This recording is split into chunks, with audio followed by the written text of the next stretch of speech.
হুইস পাখি, আর আমি খোকা নই, বুঝলে? আর মাত্র কিছুদিন, তারপর কাব্য ভাইয়ের মতো আমার একটা বউ থাকবে। রাহুল ভর দিল দীপ্তর কাঁধে, ঠাট্টা স্বরে বলল, চেহারা দেখেছো আয়নায়? তুমি তো বাচ্চা ছেলে, নাক টিপলে দুধ বেরোবে। তুমি বউ সামলাবে কি করে? দীপ্তর মেজাজ বিগড়াল। দোয়েলকে ডেকে বলল সে। দেখো তো দোয়েল আপু, এই রাহুল ভাইয়া আমাকে অকারণে বোকা দিচ্ছে। রাহুল হা করে তাকিয়ে রইল দীপ্তর ভোলাভালা চেহারার দিকে। ছেলেটা ভালো করে জানে রাহুলের দৌড় দোয়েল পর্যন্ত, তাই হয়তো ইচ্ছে করে এমনটা করলো। রাহুল প্রস্তুত হয়ে নিল দোয়েলের ধমক খাওয়ার জন্য। কয়েক মিনিট ব্যয় হতে বলল দোয়েল, থাক দীপ্ত, বাচ্চাদের সাথে লাগতে নেই। উনি না বুঝে কি থেকে কি বলে ফেলেছেন, রাখবি না একদম।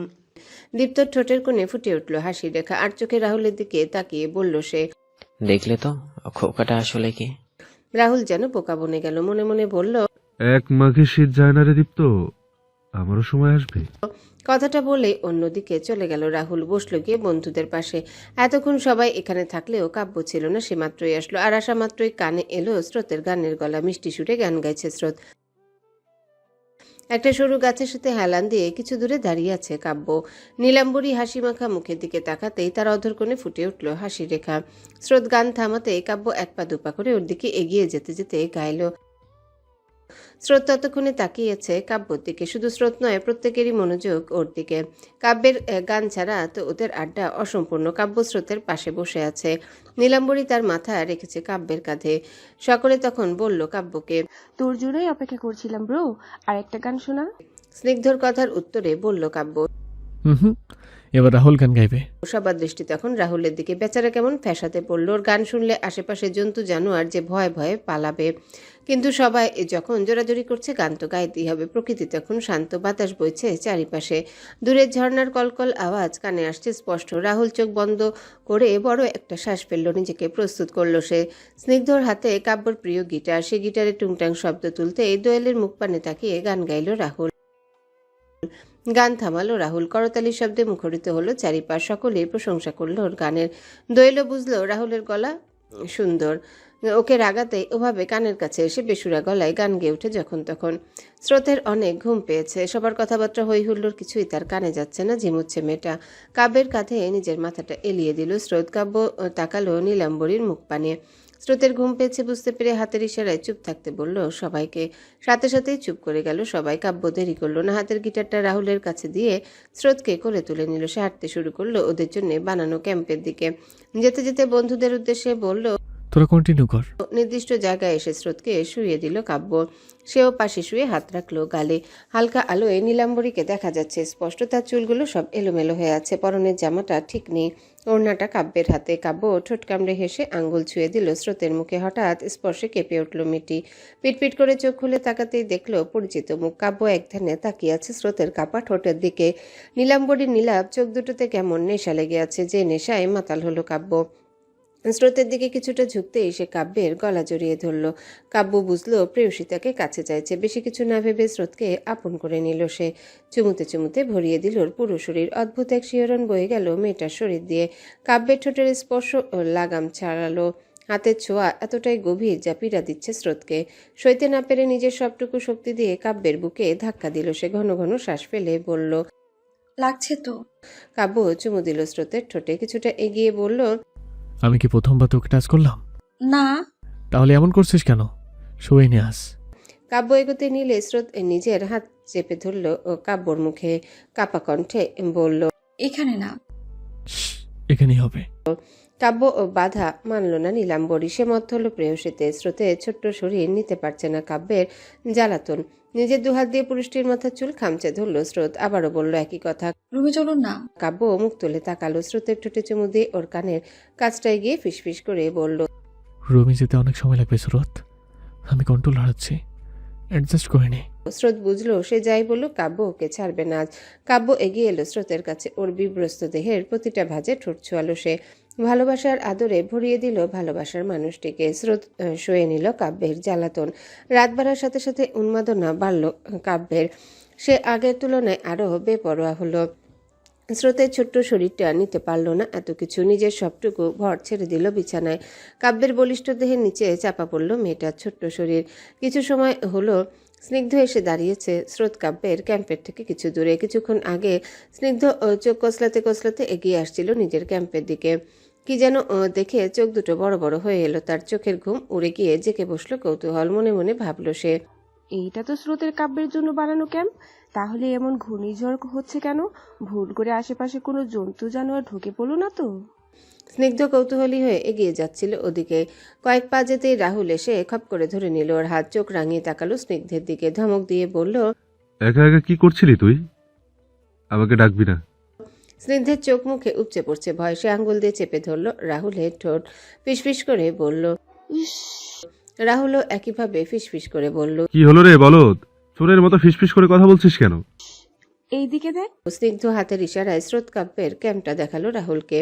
স্নিগ্ধর ইশারা অনুসরণ করলো রাহুল। তাকালো সেদিকে। কিছুক্ষণ না যেতে ওর মাথায় এলো দুষ্টু ভাবনা। বুঝে নিল ভেতরে কি হচ্ছে। স্নিগ্ধ কাঁধে হাত রেখে বলল রাহুল, আরে হতচ্ছাড়া, চল এখান থেকে। কিন্তু কেন? ওদিকে ক্লাস চলছে, তোর গিয়ে লাভ নেই, চল আমরা এখান থেকে যাই।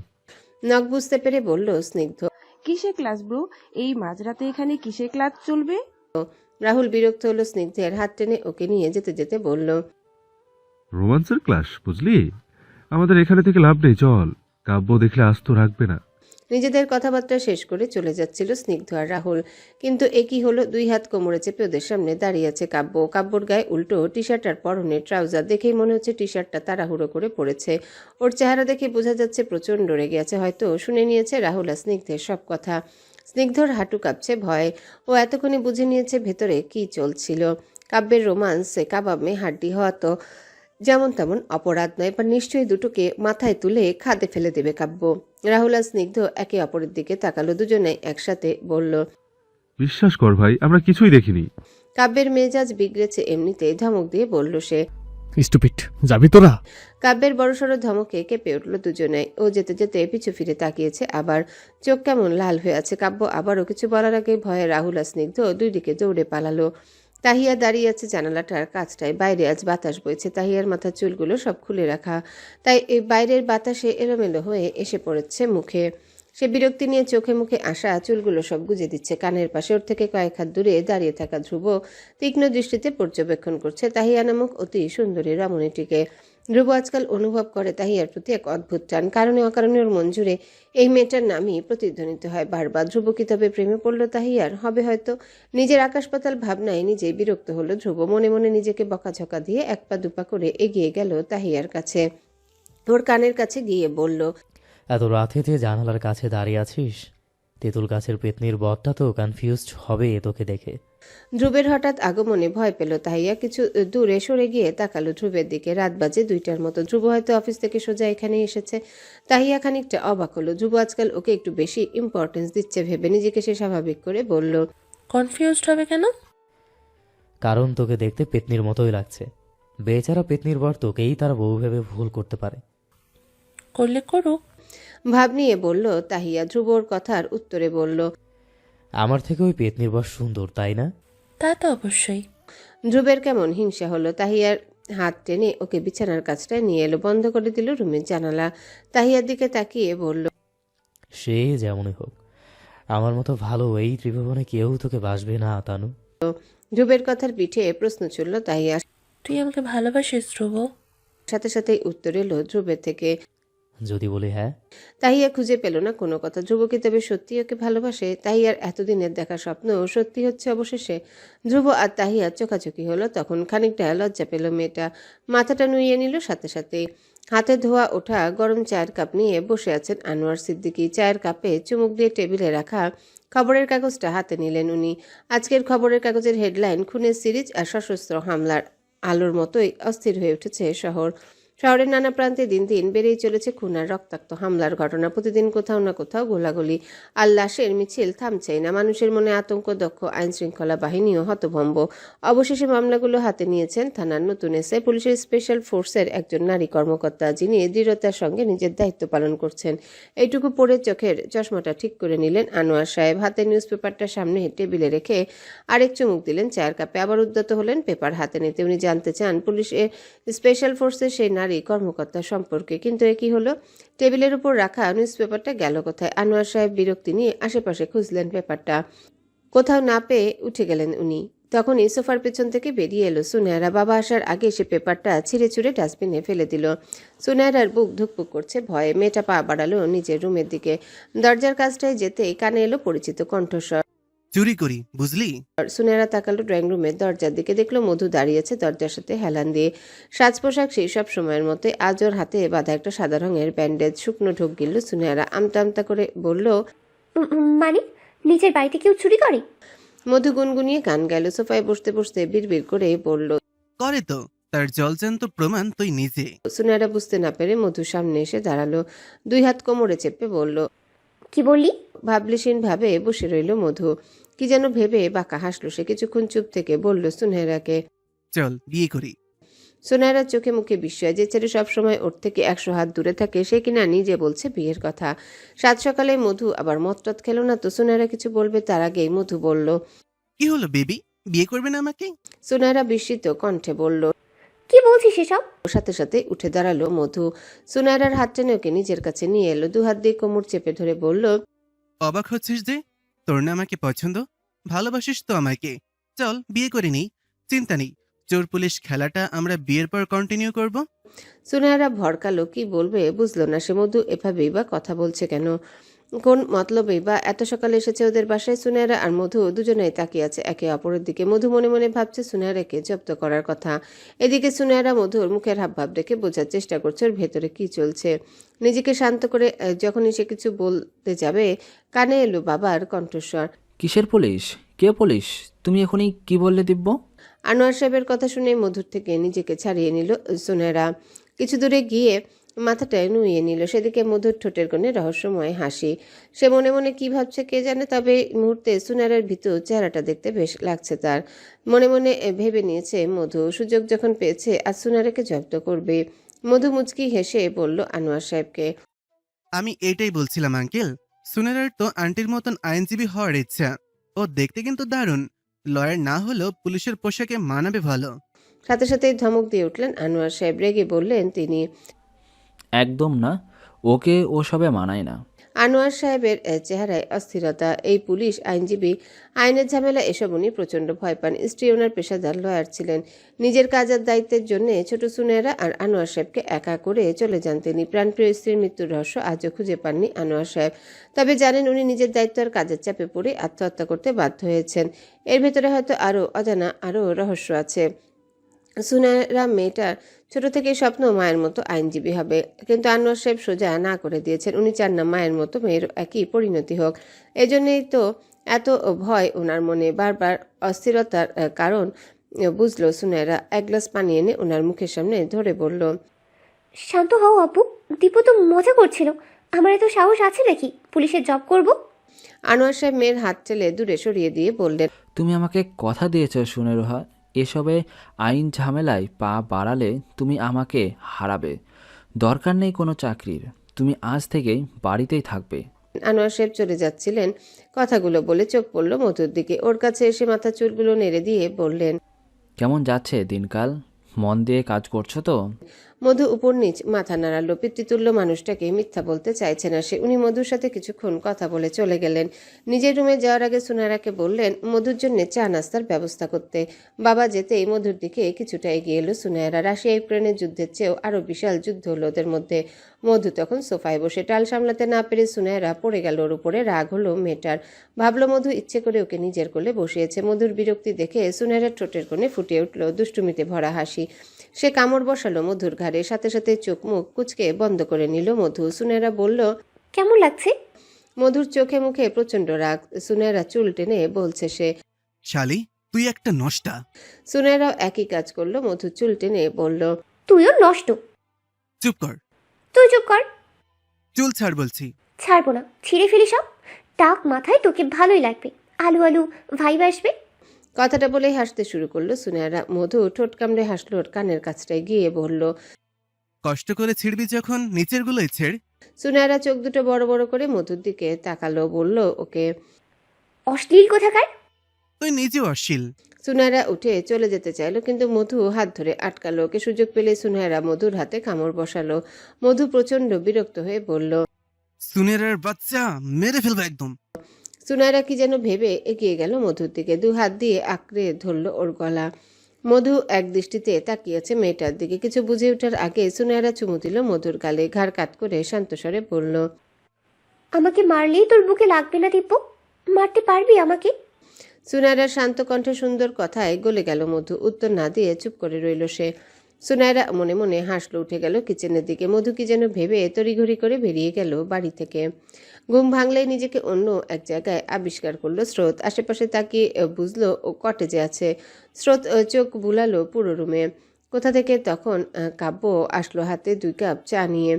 স্রোত হাসি মুখ করে ওর দিকে তাকাতে কাব্য কাছে এসে নীলাম্বরীর কপালে ঠোঁট ছুঁয়ে বলল, গুড মর্নিং বেবি গার্ল। স্রোত আলতো হেসে উত্তর দিল। Good morning. কাব্য খেয়াল করলো স্রোতকে। ওর পরনে কাব্যের একটা শার্ট জড়ানো। শার্টটা এসে বসে আছে হাঁটু পর্যন্ত।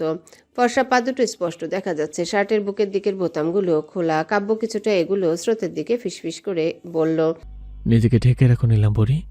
এই 7 সকালে আমাকে কন্ট্রোলেস করো না, উপায় থাকবে না তোমার। কাব্যের কথা কানে আসতেই স্রোত মুখ ভেঙচি কেটে বলল, সারাক্ষণ খালি লুচ্চামি। কি করি বলো? বিড়ালের সামনে মাছের প্লেট সাজানো থাকলে লোভ তো জাগবেই, তাই না?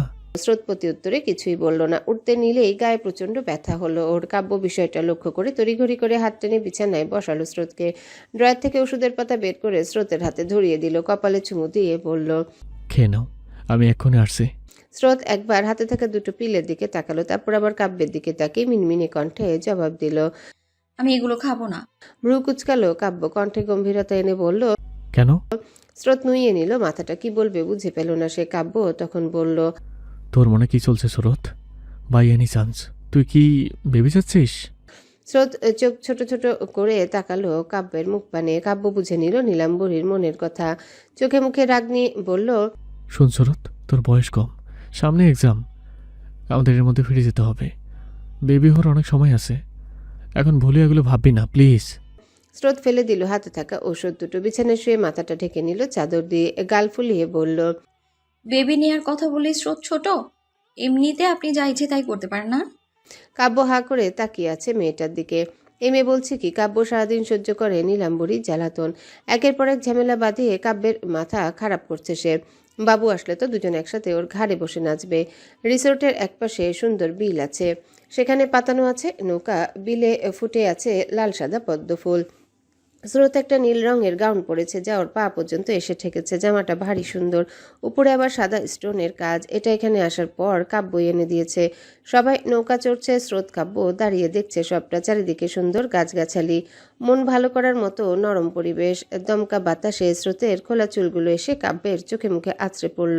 সে বন্ধ করে নিল চোখের পাতা। কিছু সময় পর যখন তাকালো, নজর এলো নীলাম্বরীর ঠোঁটের কোণে লেগে থাকা মন ভোলানো হাসি। কাব্য একধানে তাকিয়ে রইল নীলাম্বরীর মুখ পানে। স্রোত পাশে ফিরে তাকাতে দেখলো কাব্য তাকিয়েছে ওর দিকে। হাসার কারণে ডিম্পল পড়ছে লোকটার গালে। স্রোত হাত দিয়ে ছুঁয়ে দিল তা। বলল কাব্যকে, জানেন তো কাব্য ভাই, হাসলে আপনাকে দারুণ দেখায়। স্রোতের প্রথম কথায় কাব্য খুশি হলেও দ্বিতীয় কথায় বেজায় বিরক্ত হলো সে। ভ্রু কুচকে বলল, কে ভাই? কিসের ভাই? আমি তোর হাজব্যান্ড হই সুরত। দুইবার বিয়ে হয়েছে আমাদের, আর বাসত্ব হয়েছে বহুবার। তুই এখনো আমাকে ভাই ডাকবি? কিছুদিন পর বেবি আসলে সে না ভুল করে আমাকে মামা রেখে বসে। স্রোত মুখ ভেঙচি কেটে বিড়বিড় করে কি যেন বলল। কাব্য শুনে নিওর কথা। দোয়েলের ডাক শুনে ওদের দিকে তাকালো স্রোত। কিছু সময় পর আবারও পাশ ফিরে তাকালে খুঁজে পেল না কাব্যকে। ভয় হলো ওর মনে। লোকটা গেল কোথায়? স্রোত কটেজের দিকে যাচ্ছিল। যাওয়ার সময় মাটি কেটে বানানো সুন্দর সিঁড়িগুলো লক্ষ্য করলো সে। পরনের জামাটা দেখে মনে পড়ল কাল স্রোত এমন কিছুই ভেবেছিল। সে সাদা গাউন পরে খোলা চুলে সবুজ মাঠে হাঁটবে, মাথায় একটা সুন্দর ক্রাউন থাকবে। স্রোত ততক্ষণে কটেজের সামনে এসে দাঁড়িয়েছে। গোলাকার মাঠের ঠিক মাঝখানে গায়ে থাকা জামাটার দিকে তাকিয়ে ভাবছে সে। ইস, জামাটা যদি সাদা হতো। স্রোতের ভাবনায় ছেদ পড়ল। কেউ একজন আমার বলে নীলাম্বরীকে উঠল, নিলেই মানায়। এই সুন্দর দিনে সাজা পরে মেঘ সাজার কোনো দরকার আছে? স্রোত মুখ তুলে তাকালো মানুষটার দিকে। কাব্য 1 পা 2 পা করে এগিয়ে এলো ওর কাছে। হাতে থাকা সাদা স্টোনের সুন্দর ক্রাউনটা পরিয়ে দিল স্রোতের মাথায়। স্রোত অবাকের সহিত বলল, আপনি আমার মনের কথা বুঝলেন কি করে? তোমার মনে বসবাস করে যে, সে তো তোমার মনের খবর জানবেই নীলাম্বরী। কাব্যর উত্তরে মুচকি হাসলো স্রোত। ওর বুকে মুখ গুজে বলল, এভাবেই তো পাগল করেছেন আমায়। এত মিষ্টি কথা বলতে কে বলেছে আপনাকে? আর তুমি আমাকে পাগল করেছো। এই নীল চোখের চাহনি দিয়ে। স্রোত তাকালো কাব্যের দিকে। ওর মুখের হাবভাব দেখে বুঝলো কাব্য নীলাম্বরী শুনতে চায় তাকে ভালো লাগার কারণ। কাব্য আলতো এসে বলল, তোমার মধ্যে থেকে সব থেকে আকর্ষণীয় জিনিস কি জানো? তোমার নীল চোখ দুটো। এই চোখ দুটো আমাকে শান্ত করে, উন্মাদ করে, আমার মনের গভীরে ভালোবাসা জাগায়। আমি বারবার বহুবার এই নীল চোখ দুটায় মায়ে পড়ে নিলাম বলি। তোমার এই চোখের দিকে তাকিয়ে আমি নিশ্চিন্তে কাটিয়ে দিতে পারি গোটা একটা জীবন। প্রিয় পুরুষটির প্রশংসায় মেয়েটা ঠোঁটের কোণে ফুটে উঠল হাসির রেখা। কাব্যকে শক্ত করে জড়িয়ে ধরে বলল সে, আপনার আগমনে আমার জীবনের সব অন্ধকার কেটে গেছে কাব্য ভাই। সব থাকা সত্ত্বেও আমার একজন প্রিয় মানুষের তীব্র অভাব ছিল। আপনি এসে সেই অভাব পূরণ করে দিয়েছেন। আমার এই ছোট্ট জীবনে বিশাল এক পূর্ণতা আপনি। আপনার হাত ধরে আমিও নিশ্চিন্তে কাটিয়ে দিতে পারবো পুরো একটা জীবন। স্রোত কাব্য তাকিয়ে আছে একে অপরের দিকে। ওদের থেকে কিছু দূরে দোয়েল, দীপ্ত আর কাব্যের ফ্রেন্ডরা দাঁড়িয়ে। স্নিগ্ধ হাতের ক্যামেরা দিয়ে বেশ কয়েকটা ছবি তুলেছে স্রোত। কাব্যের প্রশংসা করছে ওদের। দুজনকে পাশাপাশি মানিয়েছে ভালো। দীপ্ত তখন লিয়ার পাশে দাঁড়িয়েছিল। একটা জিনিস লক্ষ্য করলো, এখানে দোয়েল আপুর রাহুল ভাই আছে, কাব্য ভাইয়ের আছে সিনিয়র, কিন্তু বেচারা দীপ্তের কেউ নেই। কষ্টে বুক ভার হয়ে এলো দীপ্তের। দীপ্তর পাশে দাঁড়িয়ে থাকা লিয়াকে বলল, আচ্ছা লিয়া আপু, তুমি কি স্নিগ্ধ ভাইয়াকে পছন্দ করো? লিয়া উত্তর দিল দীপ্তের কথা। করি খানিকটা। কেন বলো তো? না মানে, কি মানে করছো দীপ্ত? স্নিগ্ধ ভাইয়াকে পছন্দ না হলে তুমি কিন্তু আমার দিকে খেয়াল করতে পারো। দেখো, আমি কিন্তু সুন্দর কম না, 6 প্যাক বডি, ভোলাটে চোখ আর ব্যাক ব্রাশ করা চোখ। সিনেমার নায়কের মতো লাগছে না বলো? লিয়া ভালো করে দেখলো দীপ্তকে। ছোট, হ্যাংলা, পাতলা, চোখে কালো ফ্রেমের চশমা। বয়স আর কতই বা হবে। লিয়া হেসে উঠল আচমকায়। দীপ্ত লজ্জা পেল, ভাবলো লিয়া অপমান করেছে ওকে। মুখ ভেঙচি কেটে চলে গেল সে।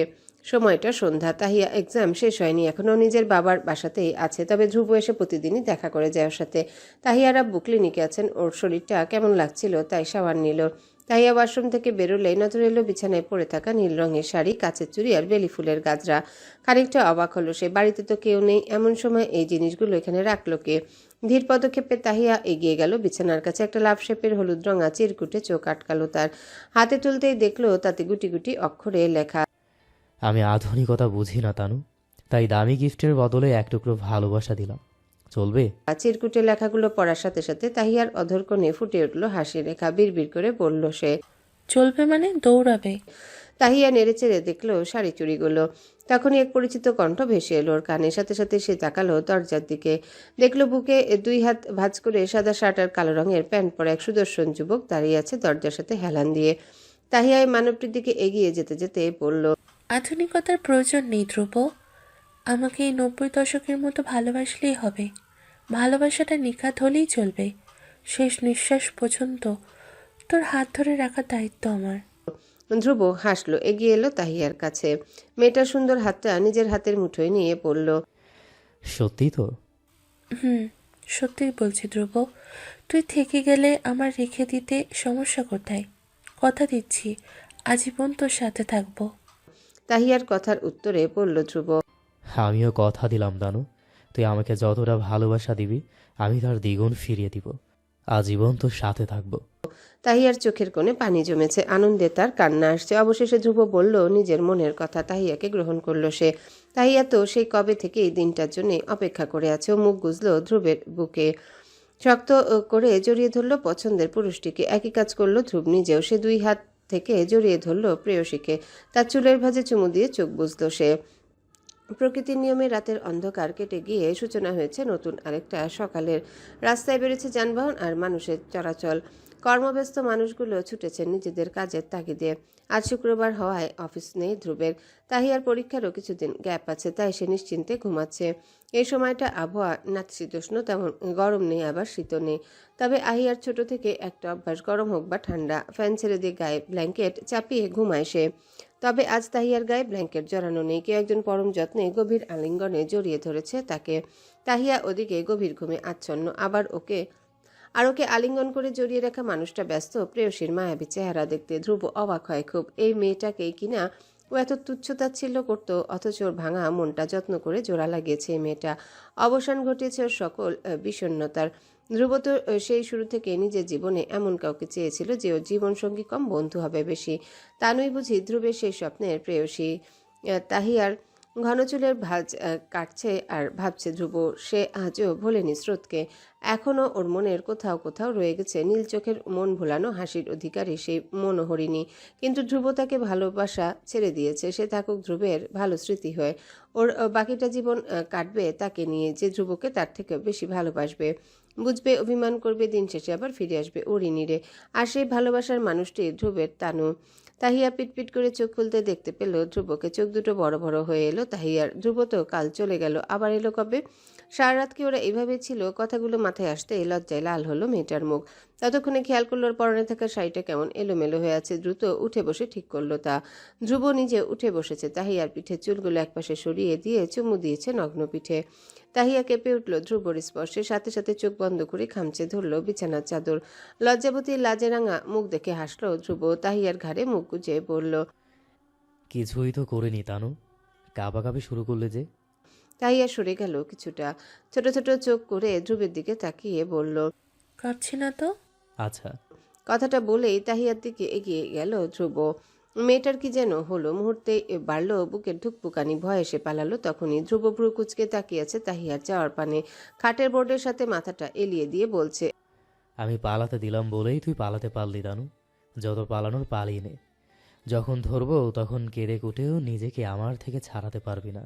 আজ সবার আগে ঘুম ভেঙেছে দোয়েলের। ও সকাল সকাল বেরিয়েছে হাঁটতে। রিসোর্টের গার্ডেন এরিয়ায় হাঁটছিল সে, কোথা থেকে তখন রাহুল এসে তাল মিলিয়ে হাঁটছে ওর সাথে। দোয়েল হাঁটতে হাঁটতে খেয়াল করলো রাস্তার দুই পাশে নানান রঙের ফুল। দোয়েল ওই ফুলগুলো থেকে দৃষ্টি সরিয়ে পাশে দাঁড়িয়ে থাকা রাহুলের দিকে তাকালো। দেখলো রাহুল আগে থেকে তাকিয়ে আছে ওর দিকে, গভীর মনোযোগ দিয়ে কি যেন দেখে যাচ্ছে। দোয়েলও চোখের সামনে হাত নাড়িয়ে জিজ্ঞাসা করলো, কি দেখছেন? তুমি কি দেখছিলে? ফুল দেখছিলাম। আমিও তাই। দোয়েল বুঝে নিল রাহুল কি বলতে চায়। কথা না বাড়িয়ে হাঁটতে শুরু করলো সে। রাহুল খেয়াল করলো মেয়েটাকে, ওর গায়ে গোলাপি রঙের হাঁটু পর্যন্ত টপস, পরনে কালো জিন্স আর গলায় ঝুলানো একটা ওড়না। রাহুল দোয়েলের পাশটায় গিয়ে বলল, তোমাকে কালো রঙের শাড়িতে দারুণ লাগবে। দোয়েল আর চোখে দেখলো রাহুলকে, চোখে মুখের গম্ভীর ভাব বজায় রেখেই বলল, কে বলল? আমি বললাম। আমি তো এমনিতেই কালো, কালোর মধ্যে আবার কালো পরবো, আমাকে মানাবে নাকি? কে বললো তুমি কালো? তুমি সুন্দর, শ্যামাঙ্গিনী। তুমি কতটা মায়াবী তা হয়তো তুমি নিজেও জানো না। মায়াবিনীদের সব সাজেই মানায়, বুঝলে? কিছুক্ষণ চুপ থেকে বলল দোয়েল। বুঝলাম। রাহুল উত্তরে বলল, শাড়ি পরবে? আমার দেয়া শাড়ি। হাঁটা থামালো দোয়েল, তাকালো রাহুলের দিকে। রাহুল তখন ব্যস্ত প্রেয়সীকে দেখতে। দোয়েল মনে মনে কি ভাবছে বুঝতে পেরে বলল, তোমার রুমে ঢুকলেই বিছানার উপর একটা শপিং ব্যাগ পাবে, ওটাতে একটা কালো রঙের শাড়ি আছে। দেখেই মনে হলো তোমাকে মানাবে ভালো, তাই নিয়ে আসলাম। পরবে তো? দোয়েলের চোখ দুটোতে খুশির ঝিলিক। এই প্রথম বোধহয় কেউ এত ভাবছে ওকে নিয়ে। দোয়েল খানিকক্ষণ চুপ থেকে উপর নিচ মাথা নাড়িয়ে সায় জানালো রাহুলের কথায়। পাখির উত্তরে রাহুল যেন চাঁদ হাতে পাওয়ার মতোই আনন্দ হলো। স্রোত বসে আছে মন খারাপ করে। কাব্য স্রোতকে বলেছে খুব দ্রুতই ওরা ফিরে যাবে আমেরিকায়, আর কোথাও ঘুরতেও নিয়ে যাবে না এই লাস্ট। স্রোত যেন পড়াশোনাটা মন দিয়ে করে, ওর এক্সাম শেষ হলে আর দেরি করবে না কাব্য। স্রোত সেই থেকে গাল ফুলিয়ে দাঁড়িয়ে আছে জানালার কাছে। কাব্য তখন ওয়াশরুম থেকে বেরিয়েছে, গায়ে শার্ট নেই, ওর পরনের প্যান্টটাও নেমে এসেছে নাভির কিছুটা নিচে। কাব্য দূর থেকেই লক্ষ্য করলো নীলাম্বরীকে। একপাশে সবগুলো সরিয়ে রাখায় স্রোতের ফর্সা পিঠ স্পষ্ট দেখা যাচ্ছে, শাড়িটাও এলোমেলো হয়ে আছে, আঁচল গড়াচ্ছে মাটিতে। নীলাম্বরীর এই উদাসীনতার কারণ জানে না কাব্য। সে খানিকটা এগিয়ে গেল স্রোতের কাছে, ওকে পেছন থেকে জড়িয়ে ধরে বলল, মন খারাপ? চেনা স্পর্শ পেতে স্রোত বুঝে নিয়েছে মানুষটা কাব্য। সে সামনে তাকিয়ে উত্তর দিয়েছে, না তো। কাব্য ঠোঁট কামড়ে হাসলো, স্রোতের হাত টেনে বলল, তাহলে চলো, কোথায়? রোমান্স করবো। স্রোত ভ্রু কুচকালো, এক ঝটকায় কাব্যের থেকে নিজের হাত ছাড়িয়ে বলল, মাথায় রোমান্সের ভূত চড়েছে? ভোটটা খুবই জ্বালানো করছে, তুমি আসবে কিনা বলো। স্রোত রেগে তাকালো কাব্যের দিকে। লোকটার মাথায় কি সারাক্ষণ এইসবই ঘুরে? বেড়াতে এসেও শান্তি নেই। নীলাম্বরীর ভীতু চেহারা দেখে কাব্যের ঠোঁটের কোণে দুষ্টুমিতে ভরা হাসি। সে এসব করছে নীলাম্বরীকে জ্বালাবে বলে। কাব্য এগিয়ে গেল স্রোতের কাছে, ওর পুরো মুখে চুমু দিয়ে আঁকড়ে ধরল অধৈর্যরা। স্রোত আটকালো না মানুষটাকে, অদ্ভুত এক অনুভূতি হচ্ছে ওর। মন চাইল কাব্যের ছোঁয়া পেতে। কাব্যের হাতের বিচরণ চলছে স্রোতের মেধহীন পেটে। ঠোঁট ছেড়ে মুখ ডুবিয়েছে ওর ঘাড়ে। স্রোত তখন চোখ খুলে তাকিয়েছে। ওর মন বলল এদিকে কেউ আসছে। নিজের গায়ে সবটুকু শক্তি দিয়ে এসে ধাক্কা দিল কাব্যের বুকে। আকস্মিক ধাক্কায় কিছুটা পিছালো কাব্য। মেজাজ খারাপ হলো, রেগে বলল, কি হলো স্রোত? আমার রোমান্টিক বোর্ডে কেরোসিন তেল ঢেলে কি শান্তি পেলি তুই? মাথাটা নুইয়ে নিল স্রোত। মিনমিনে কণ্ঠে উত্তর দিল, দরজাটা খোলা, কেউ আসছে হয়তো। কাব্য আর কিছুই বলল না। হাতে একটা টি শার্ট নিয়ে মেজাজ দেখে আবারও ওয়াশরুমের দিকে গেল সে। কাব্য যেতে স্রোতের কানে এলো দোয়েলের ডাক। তাকিয়ে দেখলো দোয়েল একটা কালো রঙের শাড়ি পরেছে, খুব মিষ্টি লাগছে তাকে। দোয়েল স্রোতের কাছে এসে বলল, তুই আজ শাড়ি পরবি? স্রোত জিজ্ঞাসা করলো দোয়েলকে। কিন্তু কেন? আজ কি কোনো বিশেষ দিন? তা নয়, তবে আমরা ছবি তুলব। তুই তো ভাইয়ার সাথে চলে যাবি, ওই ছবিগুলো স্মৃতি হয়ে থাকবে আমার কাছে। স্রোত হাসলো, মাথা নাড়িয়ে সায় জানালো দোয়েলের কথায়। দোয়েল তখন চলে গেল নিজের কাজে। স্রোত আসার সময় বেশ কয়েকটা শাড়ি নিয়ে এসেছে। সেগুলো থেকে বেছে বেছে একটা লাল রঙের জর্জের শাড়ি পরে নিল। চুলগুলো ছেড়ে দিয়ে আয়নার সামনে তাকিয়ে নিজেকে দেখলো সে। তখনই চোখে পড়লো ওর পিছনে দাঁড়িয়ে থাকা কাব্যের দিকে। কাব্য এগিয়ে এসে শাড়ির আঁচল দিয়ে ঢেকে দিল স্রোতের মাথা। পেছন থেকে জড়িয়ে ধরে বলল, পারফেক্ট মাই রেড সেরি, এবার পুরো বউ লাগছে তোকে। স্রোত মুচকি হেসে ঘুরে তাকালো, মুখ গুজলো কাব্যের প্রশস্ত বুকে। পরন্ত বিকেলে সুন্দর আলো সবুজ মাঠটাকে করে তুলেছে আরও মোহনীয়। আকাশের পশ্চিম কোণে ছড়িয়ে পড়েছে লালচে আভা। সূর্য ধীরে ধীরে ডুবে যাচ্ছে দূর দিগন্তে। চারিপাশে বইছে শীতল বাতাস। এমন একটা সময় এক জায়গায় জড়ো হয়েছে সবাই। দীপ্তর ইচ্ছে হলো সে কানামাছি খেলবে। কাব্য তো গম্ভীর। এসব আনন্দ হই হুল্লোড় বরাবরই বিরক্ত লাগে তার। তবে আজ কাব্য চুপচাপই আছে। সুন্দর পরিবেশের কাছের মানুষগুলোর সাথে এমন সুন্দর মুহূর্ত কাটানো ভালোই লাগছে তার। কাব্যকে জোরাজুরি করে নিয়ে এসেছে রাহুল। স্নিগ্ধরা ওর চোখ বেঁধে দিয়েছে একটা রঙিন কাপড় দিয়ে। কাব্য প্রথমে রাগ দেখালো, পরে অংশ নিল ওদের সাথে খেলায়। কারণ নীলাম্বরী চেয়েছে। কিছুটা সময় ব্যয় হলো। এভাবেই হই হুল্লোড় শুরু করে দিল সকলে। কাব্য চোখ দুটো বন্ধ করতে ও চোখের সামনে ভেসে উঠল এক দৃশ্য। মনে হলো নীলাম্বরী একটু একটু করে দূরে সরে যাচ্ছে ওর থেকে। কাব্য ডাকলো স্রোতকে। সবার কণ্ঠ কানে এলো, স্রোতের কণ্ঠ শুনল না সে। দ্রুত চোখের কাপড় খুললো কাব্য। এদিক ওদিক তাকিয়ে খুঁজলো নীলাম্বরীকে, কিন্তু সে যে কোথাও নেই। কাব্যের অস্থিরতা বাড়ল। হাতের কাপড় ফেলে দিয়ে কাপা কণ্ঠে বলল, আমার নীলাম্বরী কোথায়? সকলে চিৎকারে চেঁচামেচি থামালো। রাহুল বুঝতে পারলো কাব্য কেন এমন করছে। আশেপাশে তাকে স্রোতকে খুঁজলো সে। না পেয়ে দোয়েলকে চোখের ইশারায় অন্যদিকে গিয়ে খুঁজতে বলল। কেউই বুঝতে পারছে না এত অল্প সময় স্রোত সবার মাঝখান থেকে গেল কোথায়। কাব্যের চোখে মুখের ভাবভঙ্গি দেখে রাহুলের মনে হলো প্রচন্ড ভয় পেয়েছে। কাছে এসে বলল, আরে ব্রো, তুই এত হাইপার হচ্ছিস কেন? স্রোত যাবে কোথায়? এখানে কোথাও আছে। কাব্য তাকালো রাহুলের দিকে। কথা না বলে ছুটে গেল ওদের জন্য বরাদ্দকৃত সেই কটেজের দিকে। দিকে বাকিরা মিলে ডাকাডাকি করছে স্রোতকে। রিসোর্টের গার্ডেন এরিয়া সহ সবগুলো কটেজ দেখা শেষ, কিন্তু স্রোত যে কোথাও নেই। মাথায় আগুন জ্বলছে কাব্যের। চোখ যেন সব অন্ধকার দেখছে সে। স্রোত গেল কোথায়? কিছুক্ষণ আগেই তো কাব্যের হাত ধরে হাঁটলো সে। কাব্যের চোখ দুটো বাঁধার সাথে সাথে স্রোত কোথায় হারিয়ে গেল। কাব্য দপ করে বসে পড়ছে মাটিতে। দুই হাত দিয়ে মাথার চুল খামচে ধরে বলল, কোথায় গেল আমার নীলাম্বরী? তুমি চোখের আড়াল হলে যে আমার অন্ধকার লাগে সব। আমি কোথায় খুঁজবো তোমাকে? রাহুল এসে কাব্যের পাশে দাঁড়ালো, কাঁধে হাত দিয়ে বলল, কাব্য এমন করছিস কেন? স্রোত তো আমাদের সাথেই ছিল, হয়তো আশেপাশেও কোথাও আছে। তুই চিন্তা করিস না, আমরা ওকে খুঁজে নেব। কাব্য খানিকক্ষণ চুপ থেকে কি যেন ভাবলো। চিন্তিত কণ্ঠে বলল রাহুলকে, হ্যাঁ, ও তো আমাদের সাথেই ছিল, তাহলে গেল কোথায়? আমি ওকে খুঁজে পাচ্ছি না কেন? আমার নীলাম্বরীকে এক্ষুনি খুঁজে আনো রাহুল। আমার মাথা খারাপ হয়ে যাচ্ছে, মরে যাব আমি। তুই শান্ত হ, আমি আশপাশটা খুঁজে দেখছি। রাহুল সহ বাকিরা খুঁজতে শুরু করলো স্রোতকে। রিসোর্টের ম্যানেজার স্টাফরা সবাই এতক্ষণে জেনে গেছেন বিষয়টা। ওনারাও খুঁজে যাচ্ছেন মেয়েটাকে। কাব্য দিকে চিন্তা অস্থির। এত অল্প সময়ে স্রোত গেল কোথায়? কাব্য উঠে দাঁড়ালো। চারিদিকে তাকিয়ে সামনের রাস্তাটায় চোখ গেল তার। ওদিকে হয়তো এখনো কেউ যায়নি ভেবে কাব্য ছুটে গেল ওদিকে। কিছু দূর যেতে স্রোতের মাথার ক্রাউনটা মাটিতে পড়ে থাকতে দেখলো সে। বুকের ভিতর ধপ করে উঠল কাব্যের। ক্রাউনটা হাতে নিয়ে চিৎকার দিয়ে ডাকলো স্রোতকে। স্রোত, কোথায় তুই? সারা দে আমায়। একবার দুইবার করে কাব্য ডাকলো বহুবার, কিন্তু কোনো প্রত্যুত্তর এলো না। কাব্যের ভেতরটায় অশান্তি হচ্ছে। সামনে সরু রাস্তা দিয়ে সে এগিয়ে যাচ্ছে আর ডাকছে স্রোতকে। একটা শান্ত নিরিবিলি জায়গায় বড় একটা গাছের নিচে বসে আছে স্রোত। কিছু দূরে দেখা যাচ্ছে ঝর্ণার বড় বড় পাহাড়, কিন্তু প্রকৃত প্রেমী স্রোত উপভোগ করছে না প্রকৃতির এই সৌন্দর্য। অচেতন অবস্থায় পড়ে আছে অনেকক্ষণ হলো। কেউ একজন স্রোতের সামনে বসে গভীর মনোযোগ দিয়ে পর্যবেক্ষণ করছে ওকে।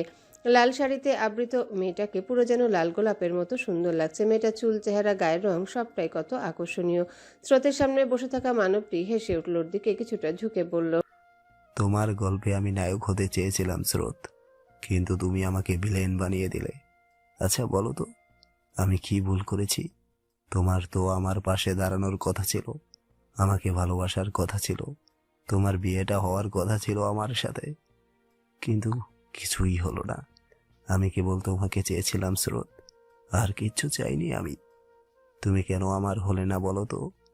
তোমাকে কাব্যর সাথে দেখলে যে আমার কলিজা পুড়ে ভেতরটায় খুব জ্বালাতন করে। তুমি সুখে শান্তিতে থাকবে পরিপূর্ণ, আর দিন শেষে আমি থাকবো শূন্য। হুম, এমনটা হতে পারে না, আমি এমনটা হতে দেব না। তুমি আমার না হলে অন্য কারো হবে না স্রোত। কথাটা বলে রেজওয়ান স্পর্শ করতে চাইল স্রোতের মুখ, হাতটা ঠোঁটের দিকে আগাতে আগাতে বলল, তুমি সুন্দরী, এই সুন্দরেই তো পাগল হয়েছি আমি। তুমি আমার না হলে আমি তোমাকে অন্য কারো হতে দেব না। তোমার এই সৌন্দর্য উপভোগ করবো কেবল আমি। রেজওয়ান আঙ্গুল ছোঁয়াতে চাইল স্রোতের ঠোঁটে, তখনই ওর অ্যাসিস্ট্যান্ট এসে বাধা দিল। রেজওয়ান ক্ষিপ্ত হয়ে লোকটার দিকে তাকালেই বলল, স্যার, কেউ আসছে, আমাদের যেতে হবে এক্ষুনি। রেজওয়ান একবার তাকালো পেছনের দিকে, ওর মনে হলো কাব্য এদিকটাতে আসছে, স্পষ্ট শুনছে ওর কণ্ঠস্বর। রেজওয়ানের শরীরে ক্ষত আর মনের রাগ দুটোই তরতাজা। কাব্যকে সে নিজ হাতে মারবে, কষ্ট দিয়ে মারবে, কিন্তু এই অবস্থায় রেজওয়ান লড়তে পারবে না কাব্যের সাথে। তাই স্রোতকে ওখানে রেখে দ্রুত উঠে গেল অন্যদিকে। নীলাম্বরীকে খুঁজে না পেয়ে দিশেহারা কাব্য এদিক ওদিক কত দিকে ছুটছে সে। কেন বারবার এমন হয় ওর সাথে? ভালোবাসার সব জিনিস আল্লাহ কেন কেড়ে নেন ওর থেকে? কাব্যের পা চলছে না আর, সামনে এগোনোর শক্তি নেই ওর মধ্যে।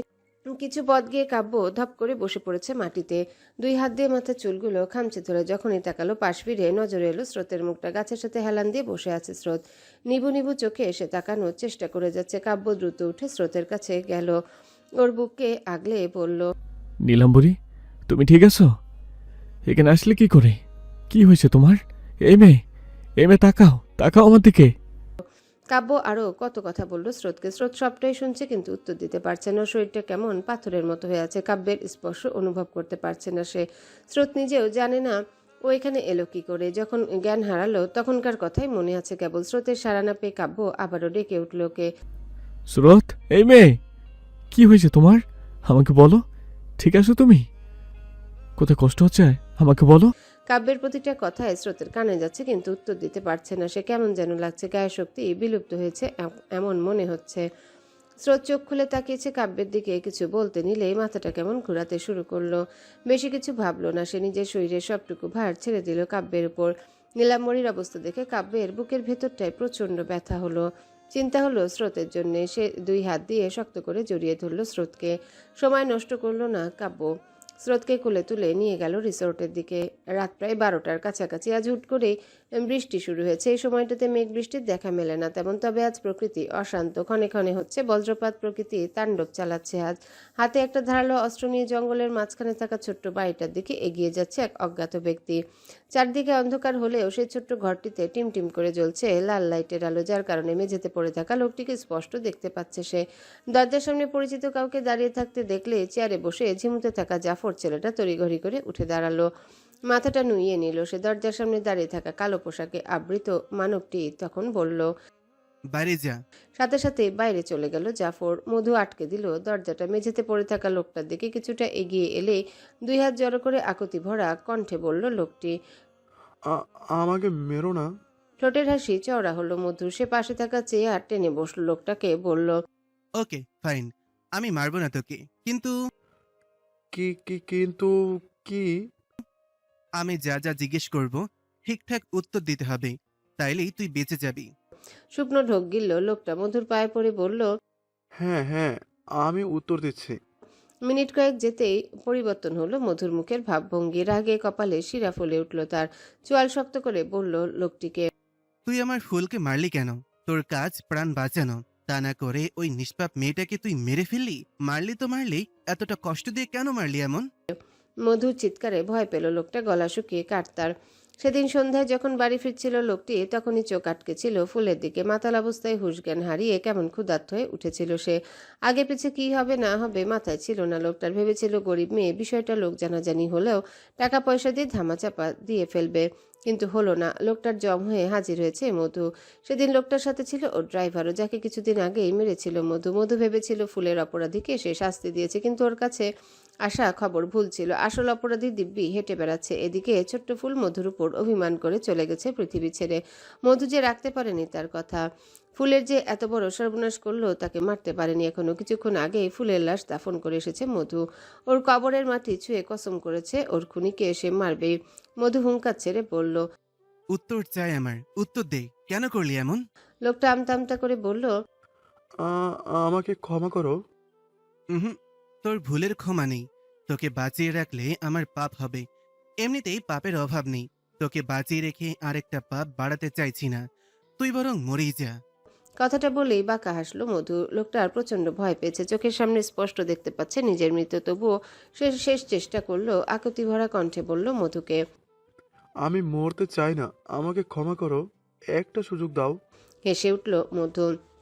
হাতে থাকা ধারালো অস্ত্রটা দিয়ে কোপ বসালো লোকটার হাতে। সাথে সাথে লোকটার হাত শরীর থেকে বিচ্ছিন্ন হলো। গগন কাঁপানো চিৎকার দিয়ে উঠল সে। অক্ষত হাতটা দিয়ে চেপে ধরল মধুর পা। আহাজারি করে বলল তাকে শেষ সুযোগ দিতে, কিন্তু মধুর মাথায় খুন চেপেছে। রাগে কপালে শিরা ফুলে উঠেছে তার। মাথায় দাউ দাউ করে জ্বলছে আগুন। লাথি মেরে লোকটাকে সরিয়ে দিল নিজে থেকে, কোপ বসালো অন্য হাতে। আবারও চিৎকার দিয়ে উঠল লোকটা। মাটিতে পড়ে ছটফট করতে লাগলো সে। মধু আঘাত করলো ব্যক্তিটির মুখে। রক্তে লাল হলো পুরো জায়গাটা। মধুর যেন আনন্দ হচ্ছে লোকটার অবস্থা দেখে।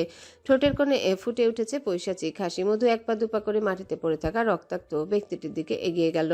হাতে থাকা ধারালো অস্ত্র দিয়ে আঘাত করলো ওর বুকে। আঘাতটা এতটাই গভীর যে তখনই শেষ নিঃশ্বাস ত্যাগ করলো লোকটা। মধু হেসে উঠল সে প্রাণহীন রক্তাক্ত শরীরটা পর্যবেক্ষণ করে। হাসতে হাসতে হুট করে কেমন গম্ভীর হয়ে গেল ওর চোখ মুখ। এই অবস্থায় ওকে যে কেউ দেখলে মানসিক রোগী ভাববে নিশ্চিত। মেঝেতে পড়ে থাকা মৃত লোকটা শরীর থেকে বের হওয়া রক্ত স্পর্শ করে বলল মধু, আমি কথা রেখেছি ফুল, তোর খুনিকে আমি নিজ হাতে শাস্তি দিয়েছি। তুই খুশি তো? মধু একদিনে তাকিয়ে আছে নিজের হাতের দিকে। জাফর এসে ওর সামনে দাঁড়াতেই বাঁকা হেসে বলল মধু, এটাকে কেটে কুচি কুচি করে আমার প্রিয় কুত্তাটাকে খাইয়ে দিবি। বাধ্য দাসের ন্যায় মাথা নাড়ল জাফর। মধু উঠে দাঁড়ালো। ছোট ছোট পা ফেলে ঝুমঝুম বৃষ্টির মধ্যেই বাইরে গেল সে। মধু তখন রাস্তার মাঝখানে দাঁড়িয়ে মনে মনে ভাবছে নিজের নিয়তির কথা। ছোটবেলা থেকে একের পর এক ধাক্কায় মাথাটা পুরো নষ্ট হয়ে গেছে ওর। কেন খোদা এত পরীক্ষা নিচ্ছেন ওর? ছোট থেকে যাদেরকে নিজের আপনজন ভেবে এসেছে, বুঝদার হয়ে জানলো তাদের সাথে কোনো রক্তের সম্পর্ক নেই মধুর, কিন্তু তবুও তো সে জানতো তারা কাছের। সে অতি পরিচিত মানুষগুলোকে হারিয়ে দুঃখে দিশেহারা হয়ে গেছিল সে। বাচ্চাদের সাথে খেলার বয়সে সে ফুটপাতে ঘুরেছে, কত রাত থেকেছে না খেয়ে, কিন্তু ভাগ্য ওর সহায় ছিল। ভেঙে পড়ার আগে ওকে যত্ন করে কুড়িয়ে নিল কেউ। তাকে অতি যত্নে কুড়িয়ে নেওয়া সেই মানুষটা সুনেরা। মধু আশ্রয় পেয়েছিল, বিপদে পাশে থাকার জন্য পেয়েছিল সুনেরার আব্বুকে। ওনার জন্যই নিজের মায়ের সাথে দেখা হলো মধুর। মধু ভেবেছিল মাকে পেয়ে ওর জীবনে সকল দুঃখ ঘুচে গেছে, কিন্তু ওর মস্তিষ্ক যে ততদিনে বিগড়ে গেছে। ওর নিষ্পাপ মনে জন্মেছে টাকার লোভ। ওর অনেক টাকা আছে, পৃথিবীতে বেঁচে থাকার জন্য অনেক টাকার প্রয়োজন। টাকা না থাকলে সবাই তুচ্ছতাচ্ছিল্য করবে। এই সংসারে যার যত টাকা তার তত সম্মান। এই লোভী ওর মনে উগ্রতা জাগিয়েছে। ভেতর থেকে ওকে অমানুষ করে তুলেছে। ওর হাতে লেগেছে রক্তের দাগ। মধু যে পুরোপুরি বিগড়ে গেছে, ওর ভিতরে থাকা ভালো সত্তাটা বিলুপ্ত হয়ে যাচ্ছে দিনকে দিন। কথাগুলো ভেবে দীর্ঘশ্বাস ছাড়ল মধু। মেঘজমা অন্ধকার আকাশের দিকে তাকিয়ে বলল, নিয়তি এত নিষ্ঠুর কেন? আমরা যা চাই না তাই কেন হয় আমাদের সাথে? আমাদের জীবনটা অন্যদের মতন হলেও তো পারত। দিন শেষে আমি শূন্য। সুখ হারাইলাম, শান্তি হারাইলাম, ঘুম হারাইলাম, প্রিয়জনও হারাইলাম না শুধু দুঃখ। আবারও দীর্ঘশ্বাস ছাড়ল মধু। আশেপাশটা পর্যবেক্ষণ করে বাইকে উঠে বসলো সে। দ্রুত বাইকটা স্টার্ট দিয়ে চলে গেল জঙ্গলের রাস্তা ছেড়ে। স্রোত শুয়ে আছে বিছানায়। ওর হাত দুটো ধরে পাশেই বসে আছে কাব্য। ছেলেটার চোখ দুটো লাল হয়ে আছে, মুখটা কেমন বেজার করে রেখেছে। মাথার চুলগুলো সব এলোমেলো। শার্টের বুকের দিকের বোতামগুলো খোলা থাকার কারণে স্পষ্ট দেখা যাচ্ছে বক্ষদের। স্রোত একবার চোখ বুলালো লোকটার দিকে। হাতের ইশারায় কাব্যকে নিচু হতে বললেই কাব্য নিচু হলো। কাব্যের পুরো মুখে হাত বুলিয়ে কপালে চুমু আঁকলো স্রোত। শান্ত স্বরে বলল, আমার কিছুই হয়নি, এই দেখুন আমি একদম ঠিকঠাক। কাব্য তাকালো নীলাম্বরীর মুখ পানে। ওর নরম তুলতুলে হাতটা গালে ঘষে বলল, তুমি পুরো 1 ঘন্টা আমার থেকে দূরে ছিলে। এখন তো আমি আপনার কাছেই আছি, আমি আপনার থেকে পালাবো কোথায় বলুন তো? কাব্য আগের মতোই তাকিয়ে রইল স্রোতের মুখটার দিকে। স্রোত উঠে বসলো, হাত দুটো মেলতেই কাব্য হুমড়ি খেয়ে পড়ল ওর বুকে। স্রোতের পিঠ ঠেকেছে খাটের বোর্ডের সাথে, ও দুহাত দিয়ে আঁকড়ে ধরেছে কাব্যের গলা। স্পষ্ট বুঝতে পারছে কাব্যের অস্থিরতা। লোকটা কেমন কাঁপছে, পাগলামো করছে খুব। ওকে এমনভাবে জড়িয়ে ধরে রেখেছে, মনে হচ্ছে ছেড়ে দিলে বুঝি পালাবে। বেশ কিছুক্ষণ গেল এভাবে। কাব্য মুখ তুলে তাকালো, প্রশ্ন করলো নীলাম্বরীকে। তখন কি হয়েছিল সুরত? তুই ওখানে গেলে কি করে? স্রোত খানিকক্ষণ চুপ রইল, চোখ বন্ধ করে বড় একটা শ্বাস ফেললো। মনে করলো তখনকার ঘটনা। তখন খেলার মাঝখানে শরীরটা কেমন গুলিয়ে আসছিল, ওর মাথা ঘুরছিল, খুব বমি বমিও পাচ্ছিল। স্রোত না পেরে ছুটে আসছিল কটেজের দিকে। এই মুহূর্তে কাব্যকে এসব জানালে সে এক্ষুনি বাড়ি ফিরতে চাইবে। ওদের ঘোরাঘুরিটা মাটি হবে ভেবে স্রোত কিছু বলেনি। তখন যখন এগিয়ে আসছিল কটেজের দিকে, কেউ একজন হাত টেনে কিছু দূরে নিয়ে গেল ওকে। শত চেষ্টা করেও স্রোত চিনতে পারল না লোকটাকে, কারণ ব্যক্তিটার মুখ বাঁধা ছিল কালো কাপড় দিয়ে। লোকটার মুখ না দেখলেও গায়ের গঠনার চাহনি দেখে স্রোতের মনে হচ্ছিল সে আগেও ব্যক্তিটিকে দেখেছে। ভয় আর আতঙ্কে স্রোত যখনই কাব্যকে ডাকতে যাবে, তখনই ওই লোকটা ওর মুখে কেমিক্যাল জাতীয় কিছু দিল। সাথে সাথে জ্ঞান হারালো মেয়েটা। এরপর কি হলো ও না হলো কিছুই জানে না স্রোত। যখন জ্ঞান ফিরল তখন সে নিজেকে আবিষ্কার করলো এক অপরিচিত জায়গায়। তবে সামনে কাব্য ভাইকে দেখে স্রোতের মনের ভয় চলে গেল। সে জানতো যাই হয়ে যাক কাব্য ওকে বাঁচিয়ে নিবে। কিন্তু লোকটা কে ছিল, কেনই বা সে এমন কিছু করলো? স্রোতের বারবার মাথায় আসছে রেজওয়ানের কথা, কিন্তু রেজওয়ানকে তো ভালো বলেই জানে। সে এমন একটা কাজ কেনই বা করবে? স্রোতের মনের কথা মনেই রইল। সে কিছুই বলল না কাব্যকে। এই মুহূর্তে এসব বললে কাব্যের চিন্তা বাড়বে আরও। স্রোত ঝামেলা চাইছে না, তাই আপাতত চুপ করেই রইল। কাব্য তখন ডেকে উঠল স্রোতকে। কি হলো বল, কি হয়েছিল? স্রোত আমতা আমতা করে উত্তর দিল। আসলে ওই দিকটা সুন্দর তো, তাই। তাই তুই আমাকে না বলে একা একা চলে গেলি? কাব্যের কণ্ঠে তেজর কিছুক্ষণ আগে সে ভয়ার্ত মুখটা কঠোর হলো। স্রোত ভয়ে নুইয়ে নিল মাথাটা। মিনমিনে কণ্ঠে জবাব দিল। ভুল হয়েছে আমার। ভুল নয়, তুই অন্যায় করেছিস। তোর খামখেয়ালিপনার জন্য সবাই কত চিন্তা করলো। আমাকে দেখ, আমার ভেতর কাঁপছে কেন। আমার চিন্তা হয় সুরত, তুই কেন করিস এমন? এই চিন্তায় আমি মরে গেলে শান্ত হবি তুই, তাই না? সাথে সাথে হাত দিয়ে কাব্যের মুখ চেপে ধরলো স্রোত। ছলছল করছে মেয়েটার চোখ দুটো। ও যে কাব্যকে চিন্তায় ফেলতে চাইছে না। এত রাতে তখনকার ঘটনা খুলে বললে কাব্য হয়তো এখনই বেরিয়ে পড়বে ওই লোকটিকে খুঁজতে। যদি ওর কোনো বিপদ হয় এই ভয়ে তো স্রোত চেপে যাচ্ছে সবটা। তবে সময় হলে ঠিকই সে সবটা খুলে বলবে কাব্যকে। কাব্য বিরক্ত হলো স্রোতের আচরণে। সে এক ঝটকায় নিজের মুখের উপর থেকে সরিয়ে দিল স্রোতের হাত। গটগট করে হেঁটে চলে গেল রুমের বাইরে। বাইরে বৃষ্টি হচ্ছে, প্রকৃতি বড়ই অশান্ত হয়ে উঠেছে। রুমে রাখা ইজি চেয়ারে বসে আছেন মাহতাব সাহেব। খোলা জানালা দিয়ে শাঁসা করে বাতাস ঢুকছে ঘরে। মাহতাব সাহেবের মনে পড়ছে পুরনো দিনের কথা। কেবল স্ত্রীর সাথেই নয়, সন্তানের সাথেও যে অন্যায় করেছেন উনি। এমনই একটা ঝড় বাদলার দিনে পৃথিবীতে এসেছিল কাব্য। কাব্যের আগমনে বাড়িটা আলোকিত হয়েছিল সেদিন। কিন্তু কাব্য যে একা আসেনি। কাব্যের আম্মু সাহেলা বেগমের কোলে এসেছিল 2 রাজপুত্র। তবে ওনার কোলে তুলে দেওয়া হয়েছিল কেবল কাব্যকে। মাহতাব সাহেব অন্যায় করেছিলেন ওনার অন্য ছেলের সাথে। উনি কাউকে খুনাক্ষরেও জানতে দেননি অন্য ছেলের কথা। না জানিয়ে ছিলেন নিজের স্ত্রীকে। লোভে আর জেদের বশে উনি ভুল করেছিলেন তখন। টাকার খুবই দরকার ছিল ওনার, সাথে ছিল স্ত্রীর প্রতি ঘৃণা। ওই পরিস্থিতিতে হসপিটালের ডাক্তার ওনাকে প্রস্তাব দিল যে কোনো এক ছেলেকে ওনার হাতে তুলে দিতে। 7-5 না ভেবে রাজি হয়ে গেলেন মাহতাব সাহেব। টাকার লোভে ওনার অন্য ছেলেটিকে তুলে দিলেন ওই হসপিটালি ডাক্তারের কাছে। সে কোথায় আছে, কেমন আছে, বেঁচে আছে না মরে গেছে কিছুই জানেন না উনি। ভাবনায় ছেদ পড়ল মাহতাব সাহেবের। উনি দেখলেন দ্রুত পায়ে রুমে ঢুকেছেন সাবরিনা বেগম। ভদ্রমহিলা একবারের জন্য তাকালেন না ওনার দিকে। কিছু একটা হাতে করে নিয়ে চলে যাচ্ছিলেন উনি। মাহতাব সাহেব ডেকে বললেন, চলে যাচ্ছ? কাটকাট কণ্ঠে উত্তর দিলেন সাবরিনা বেগম।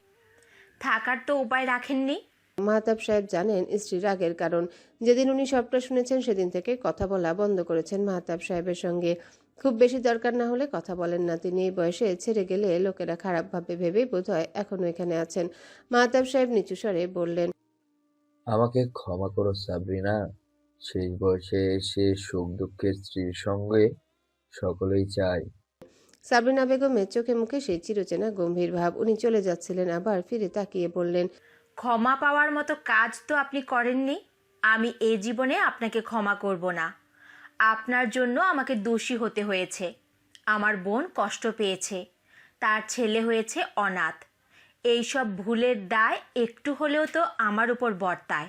আল্লাহ জানেন আমি জেনে শুনে কোনো পাপ করিনি। পাপ না করেও আপনার জন্য পাপী হয়েছি আমি। কি করে ক্ষমা করি বলুন? মাহতাব সাহেব চুপ রইলেন। উনি জানেন ওনার ক্ষমা নেই। এত এত ভুলের কোনো ক্ষমা হতেও পারে না। কেবল নিজে জেদের বসে উনি নষ্ট করেছেন এতগুলো জীবন। আজকের এই দিন তো দেখারই ছিল।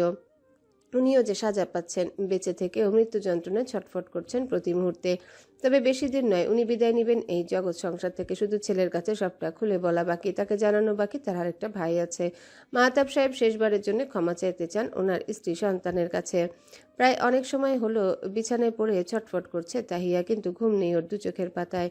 ধ্রুব আজ আসেনি, হয়তো অফিস শেষে সোজা বাড়ি চলে গেছে। তাহিয়ার ইদানিং একটা বদ অভ্যাস হয়েছে, ধ্রুব কাছে না থাকলে তার ভালো লাগে না। মনে হয় কি যেন নেই। উঠতে বসতে সারাক্ষণ মনে পড়ে ধ্রুবর কথা। তাহিয়া উঠে বসলো বিছানায়, বালিশের কাছ থেকে ফোনটা হাতে নিল। সে ডায়াল করলো ধ্রুবর নাম্বারে, কিন্তু কল দিতে কেমন অস্বস্তি হচ্ছে। রাত প্রায় 2টো হতে চলল। ধ্রুব নিশ্চয়ই ঘুমিয়ে পড়েছে এতক্ষণে। কত কি বলে নিজের মনকে বুঝালো তাহিয়া। ভাবলো এক্ষুনি কল দেবে ধ্রুবের নাম্বারে, যা হওয়ার হবে। ধ্রুবের নাম্বারে কল দিয়ে ফোনটা কানে ধরলো তাহিয়া। কিন্তু একই হলো, ধ্রুবের নাম্বারটা বিজি দেখাচ্ছে কেন? এত রাতে সে কার সাথে কথা বলছে? তাহিয়া রেগে ফোনটা হাত থেকে রেখে দিল। মনে মনে ধ্রুবকে বকাবকি করে চোখ বুঝলো সে। বহু চেষ্টার পর কেবল চোখের পাতাটা লেগেছিল ওর। তখনই কানের কাছে রাখা ফোনের রিংটোনের শব্দে হকচকিয়ে উঠল সে। তড়িঘড়ি করে উঠে বসে রিসিভ করলো কলটা। ফোনের ওপাশ থেকে ভেসে এলো ধ্রুবর কণ্ঠ। তানু, দরজা খোলে এখনই। দরজা খুলবো মানে? তুই কোথায়? বাংলা কথা বুঝিস না? তোর বাড়ির দরজায় দাঁড়িয়ে আছি আমি। বেশি কথা না বলে দরজা খোল। তাহিয়া বিছানা থেকে উঠতে উঠতে জবাব দিল। আসছি। তাহিয়া গিয়ে দরজাটা খুলে দিল। ওর আব্বু তখন বেরিয়েছিলেন কি হয়েছে দেখতে। ধ্রুবকে দেখে নিশ্চিত হয়ে নিজের রুমে চলে গেলেন তিনি। ধ্রুবের পা থেকে মাথা পর্যন্ত পর্যবেক্ষণ করলো তাহিয়া। পুরোপুরি ভিজে গেছে, গায়ের শার্টটা লেপটে গেছে শরীরের সাথে। তাহিয়া দ্রুত গিয়ে একটা তোয়ালে নিয়ে আসলো। ধ্রুবের হাতে দিতে গেলে সে সোফায় বসে ইশারা করলো কিছু একটা। তাহিয়া বুঝে নিল ধ্রুবের ইশারার মানে। কিছুটা এগিয়ে গিয়ে শুকনো তোয়ালের সাহায্যে ধ্রুবর মাথা চুলগুলো মুছে দিল সে। তাহিয়া যেতে চাইলে ধ্রুবর হাত টেনে নিজের কোলে বসালো। অবলোকন করলো মেয়েটার সৌন্দর্য। ওর কাঁপা কাঁপা ঠোঁটগুলো স্পর্শ করে বলল, তোকে অনেক মিষ্টি লাগছে তানু, খেয়ে ফেলতে ইচ্ছে করছে। লজ্জায় লাল হলো তাহিয়ার কাল দুটো। এই ধ্রুব এত নির্লজ্জ হলো কবে? কেমন লাগাম ছাড়া কথা বলছে সে। ধ্রুবের বুক ঠেলে পড়ল তাহিয়া। ছি, এ কেমন কথা? ধ্রুব ঠোঁট কামড়ে হাসলো। তাহিয়ার লালচে গালে পরপর কয়েকটা চুমু দিল সে। দুহাত দিয়ে শক্ত করে আঁকড়ে ধরল মেয়েটার কোমর। ধ্রুবের হঠাৎ স্পর্শে কেঁপে উঠল তাহিয়ার সর্বাঙ্গ। সে খামচে ধরল ধ্রুবের কাঁধ। ধ্রুব তখন তাহিয়ার ঠোঁটে স্লাইড করে বলল, ইস, এখন আরো বেশি মিষ্টি লাগছে। তোকে একটু টেস্ট করি তানু, প্লিজ। তাহিয়া কি বলবে বুঝতে পারছে না। ধ্রুবর হাতে ছোঁয়ায় পাগল হওয়ার অবস্থা তার। ধ্রুব কাছে আসতে ওর মুখ চেপে ধরল তাহিয়া। কাপা কণ্ঠে বলল, কি বকছিস পাগলের মতো? তুই ভিজে আসছিস পুরো, ফ্রেশ হয়ে নে। কথাটা বলেই উঠে দাঁড়ালো তাহিয়া। ধ্রুব আগের মতোই তাহিয়ার হাত টেনে ওকে নিজের কোলে বসালো। কিছুক্ষণ ওর লাজে রাঙা মুখটির দিকে তাকিয়ে মন্ত্রমুগ্ধের ন্যায় বলে উঠল, নেশা ধরেছে তানু, তুই না আমাকে ভয়ঙ্কর নেশা। তোকে কাছে না পেলে আমার নেশা কাটবে না। আমার তোকে চাই তানু, আজ পুরোপুরি আমার হবি তুই। তাহিয়ার চোখ দুটো বড় বড় হয়ে এসেছে। সে পালাতে চাইল ধ্রুবর থেকে, কিন্তু শক্তপোক্ত শরীরে ধ্রুব শক্তির সাথে পেরে উঠল না মেয়েটা। ধ্রুব আচমকাই কোলে তুলল তাহিয়াকে। এক পা দুপা করে এগিয়ে গেল বেডরুমের দিকে। ধ্রুব এক ধ্যানে তাকিয়ে আছে তাহিয়ার মুখ পানে। তাহিয়া এদিকে লজ্জায় লাল হয়ে আছে, কথা বেরোচ্ছে না ওর মুখ দিয়ে। তাহিয়াকে বিছানায় শোয়ালো ধ্রুব। ওর দিকে খানিকটা ঝুঁকে ঠোঁট দুটোতে হাত বুলিয়ে পড়ল। তানু, আস্তে করে উত্তর দিল তাহিয়া। হুম।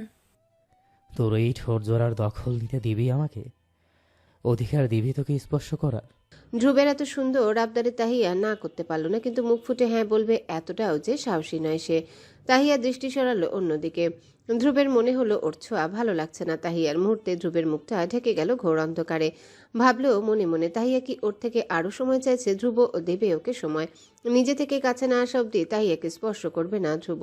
এই ভেবেই ধ্রুব উঠে চলে গেল ওয়াশরুমের দিকে। গায়ের ভিজে জামা কাপড় এক্ষুনি চেঞ্জ করতে হবে ওকে। ধ্রুব উঠে যেতেই হুঁশ ফিরল তাহিয়ার।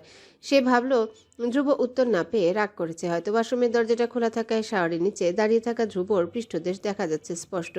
তাহিয়া কি যেন ভেবে উঠে গেল দরজার সামনে। লজ্জার মাথা খেয়ে এক ধ্যানে তাকিয়ে রইল ধ্রুবর দিকে। ধ্রুব গুনগুন করে গান গাইছে আর তাহিয়া মন দিয়ে শুনছে তা। ধ্রুবের চোখ পড়ল তাহিয়ার দিকে। গান থামিয়ে বলল ওকে, কি যাই, কেন এসেছিস? তাহিয়া ডানে বামে মাথা নেড়ে উত্তর দিল। কিছুই চাই না। ভ্রু কুচকে তাহিয়ার দিকে তাকালো ধ্রুব। ভালোভাবে পর্যবেক্ষণ করলো মেয়েটাকে। তাহিয়ার পরনে থাকা শাড়িটা কেমন এলোমেলো হয়ে আছে, পাতলা জর্জের শাড়ি হওয়ায় পেটের দিকটা দেখা যাচ্ছে স্পষ্ট। বেসামাল হলো ধ্রুব। খানিকটা এগিয়ে তাহিয়ার হাত টেনে ওকে নিয়ে এলো নিজের কাছে। প্রেয়সীর কাপা ঠোঁট দুটোর দিকে চোখ রেখে বলল, তোর এই কেমন ব্যবহার তানু? আমি কাছে গেলে তো পালাই পালাই করিস, আবার সামনে এসে আমাকে পাগল করিস কেন? ধ্রুবের কথাটা তাহিয়ার কানে বাজছে বারবার। ওর স্পর্শ লাগাম ছাড়াচ্ছে প্রতি সেকেন্ডে। তাহিয়া মনে মনে কত কি বলে প্রস্তুত করলো নিজেকে। হাত রাখলো ধ্রুবের বুকের বাঁ পাশে। শাওয়ারের নিচে দাঁড়িয়ে থাকায় দুজনই ভিজে গেছে পুরোপুরি। ধ্রুবের হৃদস্পন্দন হচ্ছে দ্রুত গতিতে। সে তাহিয়ার পরনে থাকা শাড়িটা এলোমেলো করে দিল পুরোপুরি। তাহিয়াও নিজের সমস্ত ভয় লজ্জা সংকোচ একপাশে সরিয়ে দিয়ে সায় জানালো ধ্রুবের ভালোবাসার ডাকে। ধ্রুবের লাগাম ঠোঁটের স্পর্শে পাগলা হলো মেয়েটা। দুহাত দিয়ে খামচে ধরল ওর মাথার চুল। কাপা কণ্ঠে বলল তাহিয়া। রুমে চল ধ্রুব। ধ্রুবের মুখ ডুবিয়েছিল তাহিয়ার গলায়। ওর কণ্ঠস্বর শুনেই মুখ তুলে তাকালো সে। ঘন ঘন শ্বাস ফেলে তাহিয়ার ঠোঁটের দিকে এগিয়ে যেতে যেতে বলল, হুস, এখানেই হবে। কথাটা বলে ধ্রুব আঁকড়ে ধরে তাহিয়ার ঠোঁট। চুমুতে চুমুতে ভরিয়ে দিল ওর পুরো মুখ। তাহিয়া নাজেহাল ধ্রুবের আচরণে। কোনো মতে সে নিজেকে ছাড়িয়ে পালালো ওয়াশরুম থেকে। ধ্রুব বিরক্তি ভরা কণ্ঠে ডেকে বলল, তানু, তোকে ধরতে পারলে কিন্তু কাঁদিয়ে ছাড়বো। তাহিয়া একবার পিছু ফিরে তাকিয়ে দেখে নিল ধ্রুবকে। প্রতিউত্তর না করে কাবার থেকে একটা শাড়ি বের করে নিল সে। ভাবল ধ্রুব বের হওয়ার আগেই পরে নিবে, কিন্তু একই হলো। ধ্রুব যে ওর পিছনে দাঁড়িয়ে আছে। ওর মুখের গরম শ্বাস আছড়ে পড়ছে তাহিয়ার ঘাড়ে। ধ্রুব মুখ ডুবালো তাহিয়ার নগ্ন পিঠে। সাথে সাথে চোখ দুটো বন্ধ করে নিল তাহিয়া। লজ্জায় মরছে মেয়েটা। পালাবে তার পথ খুঁজে পাচ্ছে না সে। ধ্রুব যে তার দু হাতে গভীর আলিঙ্গনে জড়িয়ে ধরে রেখেছে ওকে। তাহিয়ার মেধীন পেটে নিজের হাতের বিচরণ চালাতে ব্যস্ত ধ্রুব। তাহিয়া ঘুরে তাকালো, আস্তে করে ডাকলো ধ্রুবকে। ধ্রুব। ধ্রুব চোখ খুলে তাকালো, উত্তর দিল তাহিয়ার কথার। কি হলো তানু? আমার স্পর্শ ভালো লাগছে না তোর? মিনমিনে কণ্ঠে উত্তর দিল তাহিয়া। তেমনটা নয়। তাহলে? তাহিয়া খানিকক্ষণ চুপ রইল। নিচু স্বরে উত্তর দিল ধ্রুবের প্রশ্নের। আমার আরেকটু সময় চাই ধ্রুব। ধ্রুবের চোখ মুখ গম্ভীর। রাগ করলো কিনা বুঝে পাচ্ছে না তাহিয়া।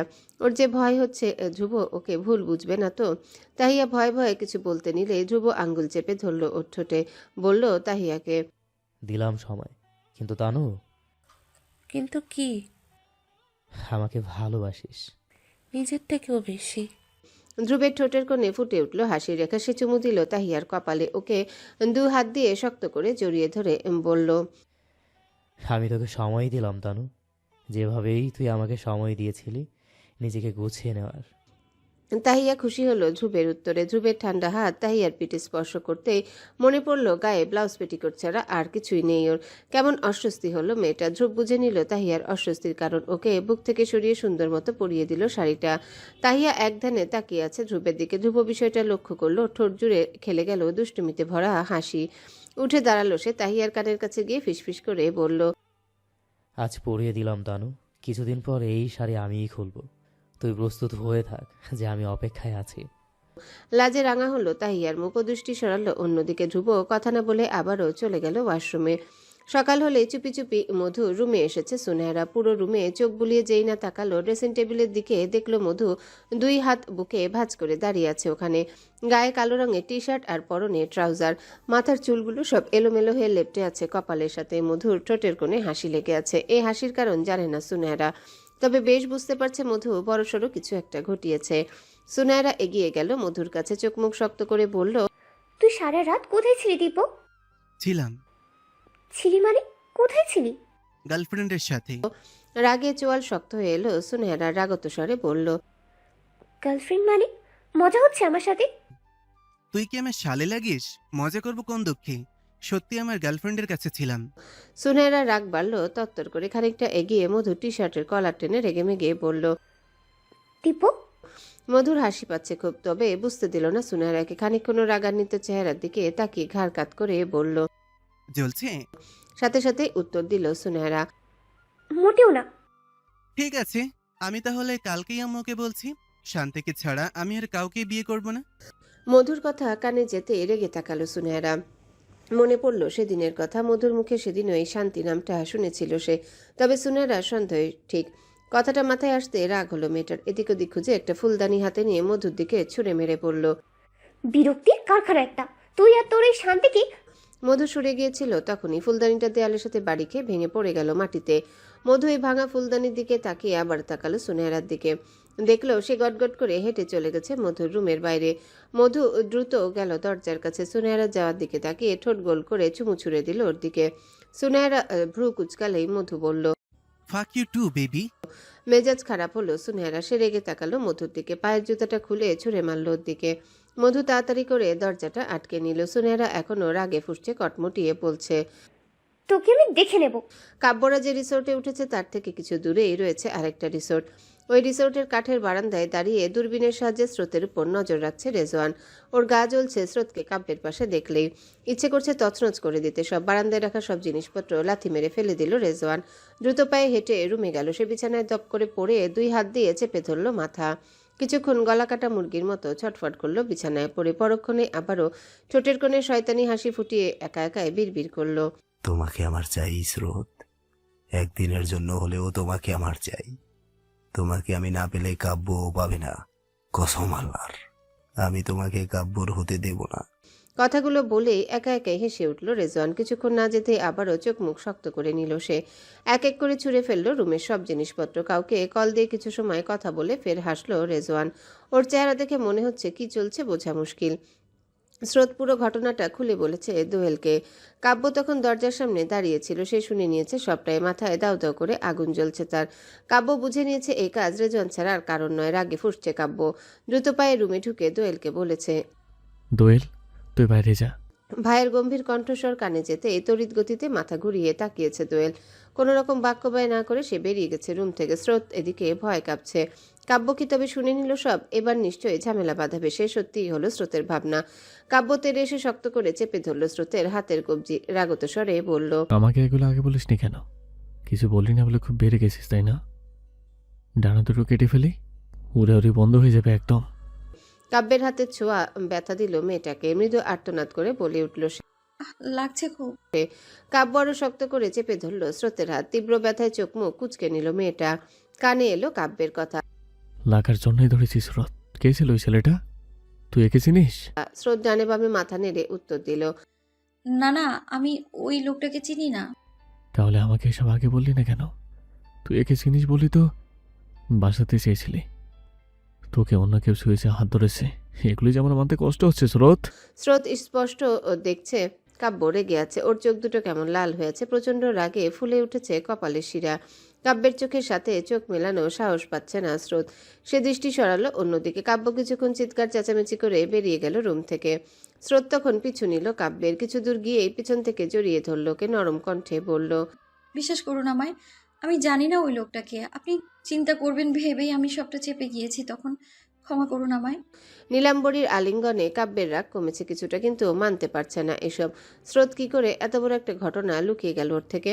কাব্যের যে ইচ্ছে করছে সবকিছু ভেঙে চুরে শেষ করে দিতে। স্রোত গিয়ে কাব্যের সামনে দাঁড়ালো, মাথাটা নুইয়ে বলল, আর এমন ভুল হবে না, ক্ষমা করুন আমায়। কাব্য খানিকক্ষণ চুপ থেকে চোখ মুখ কঠিন করলো। গম্ভীর কণ্ঠে বলল, আমার ভালোবাসাকে দুর্বলতা ভাবিস না স্রোত। তুই কি ভেবেছিস বারবার এমন ভুল করবি আর আমি ক্ষমা করে দেব? এক্ষুনি সামনে থেকে সরবি, নইলে থপ্পড় দিয়ে শব্দ ফেলে দেব। স্রোত কাঁদো কাঁদো মুখ করে সরে গেল কাব্যের সামনে থেকে। কাব্য কিছু দূর যেতেই কানে এলো রাহুলদের গলা। লিয়া দ্রুত এসে কাব্যের পথ আটকে বলছে, স্রোত সেন্স হারিয়েছে কাব্য, তুই ওকে একা ফেলে চলে যাচ্ছিস?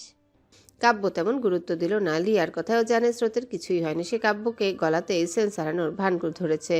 কাব্য শুনল না লিয়ার বাধা। সে চলে যাচ্ছিল নিজের মতো। রাহুলরা সবাই তখন ডেকে উঠল কাব্যকে। জোরাজোরি করে নিয়ে এলো স্রোতের কাছে। কাব্য চোখ বুলালেই দেখলো স্রোত পড়ে আছে মাটিতে। ওর মাথাটা দোয়েলের কোলে। দোয়েল চিন্তিত কণ্ঠে ডেকে যাচ্ছে স্রোতকে, কিন্তু কোনো রকম সারা শব্দ নেই মেয়েটার। কাব্য হাঁটু গেড়ে স্রোতের পাশে বসলো। ডেকে বলল ওকে, স্রোত ঢং করবি না একদম, চোখ খোল। একবার দুবার করে বেশ কয়েকবার স্রোতকে ডাকলো কাব্য, কিন্তু প্রতিবারই কোনো উত্তর এলো না। কাব্যের রাগ বাড়লো আরো। স্রোত কি ইচ্ছে করে এসব করছে? কাব্য রেগে গিয়ে আবারও ধমক দিল ওকে। স্রোত তো আগের মতোই চোখ বন্ধ করে অজ্ঞান অবস্থায় পড়ে আছে। তবে কাব্যের আচরণে বিরক্ত হয়ে বলল রাহুল, এসবের মানে কি ব্রো? আর তোর বউ অসুস্থ, সেন্স হারিয়েছে সে। কোথায় সুন্দর করে কথা বলবি, কোলে তুলে রুমে নিয়ে যাবি, তা না করে এভাবে ধমকাচ্ছিস? ভ্রু কুচকালো কাব্য। ধমক দিয়ে বলল, চুপ করবি। রাহুল মুখ ভেঙচি কেটে বলল, তোর ধমকা ধমকির গোষ্ঠী কিলাই। কাব্যের মেজাজ খারাপ হচ্ছে। রাহুল বুঝতে পেরে জায়গা ছেড়ে চলে গেছে। স্রোতকে কোলে তুলে নিয়ে রুমে গেল কাব্য। সবাইকে বলল দ্রুত রেডি হতে, ওরা আজই বাড়ি ফিরবে। কথাটা শুনে দীপ্ত সহ বাকিদের মন খারাপ হলো। সময়টা সন্ধ্যা, দিনের আলো কেটে গিয়ে আস্তে আস্তে অন্ধকারে ঢাকা পড়ছে প্রকৃতি। এমনই একটা সময় অন্ধকার রাস্তায় হাঁটছে মধু। হাঁটতে হাঁটতে কবে যে একটা খাদের সামনে এসে দাঁড়িয়েছে খেয়ালই নেই তার। মধুর মনে হলো ওর হাঁটার সাথে তাল মিলিয়ে অন্য কেউ হাঁটছে। কি যেন ভেবে বাঁকা হাসলো সে। ঘুরে তাকাতেই দেখলো রেজওয়ান দাঁড়িয়েছে ওর সামনে। মধুর মুখের দিকে হাত বাড়িয়েছে সে, হয়তো মাস্ক খুলে দেখতে চাইছে ওর চেহারা। মধু বিরক্ত হলো। ও বুঝে পাচ্ছে না রেজওয়ানের মতলব কি, কেন এবার চেহারা দেখবে বলে উঠে পড়ে লেগেছে। মধু শক্ত করে রেজওয়ানের হাত ধরে পড়ল। কি সমস্যা ব্রো? আমি তোমার মুখ দেখতে চাই। মধুর চোখ দুটোতে বিরক্তির ছাপ। ওর চেহারা দেখার জন্য এই রেজওয়ান এমন উতলা হয়ে আছে কেন? কি হবে ওর চেহারা দেখে?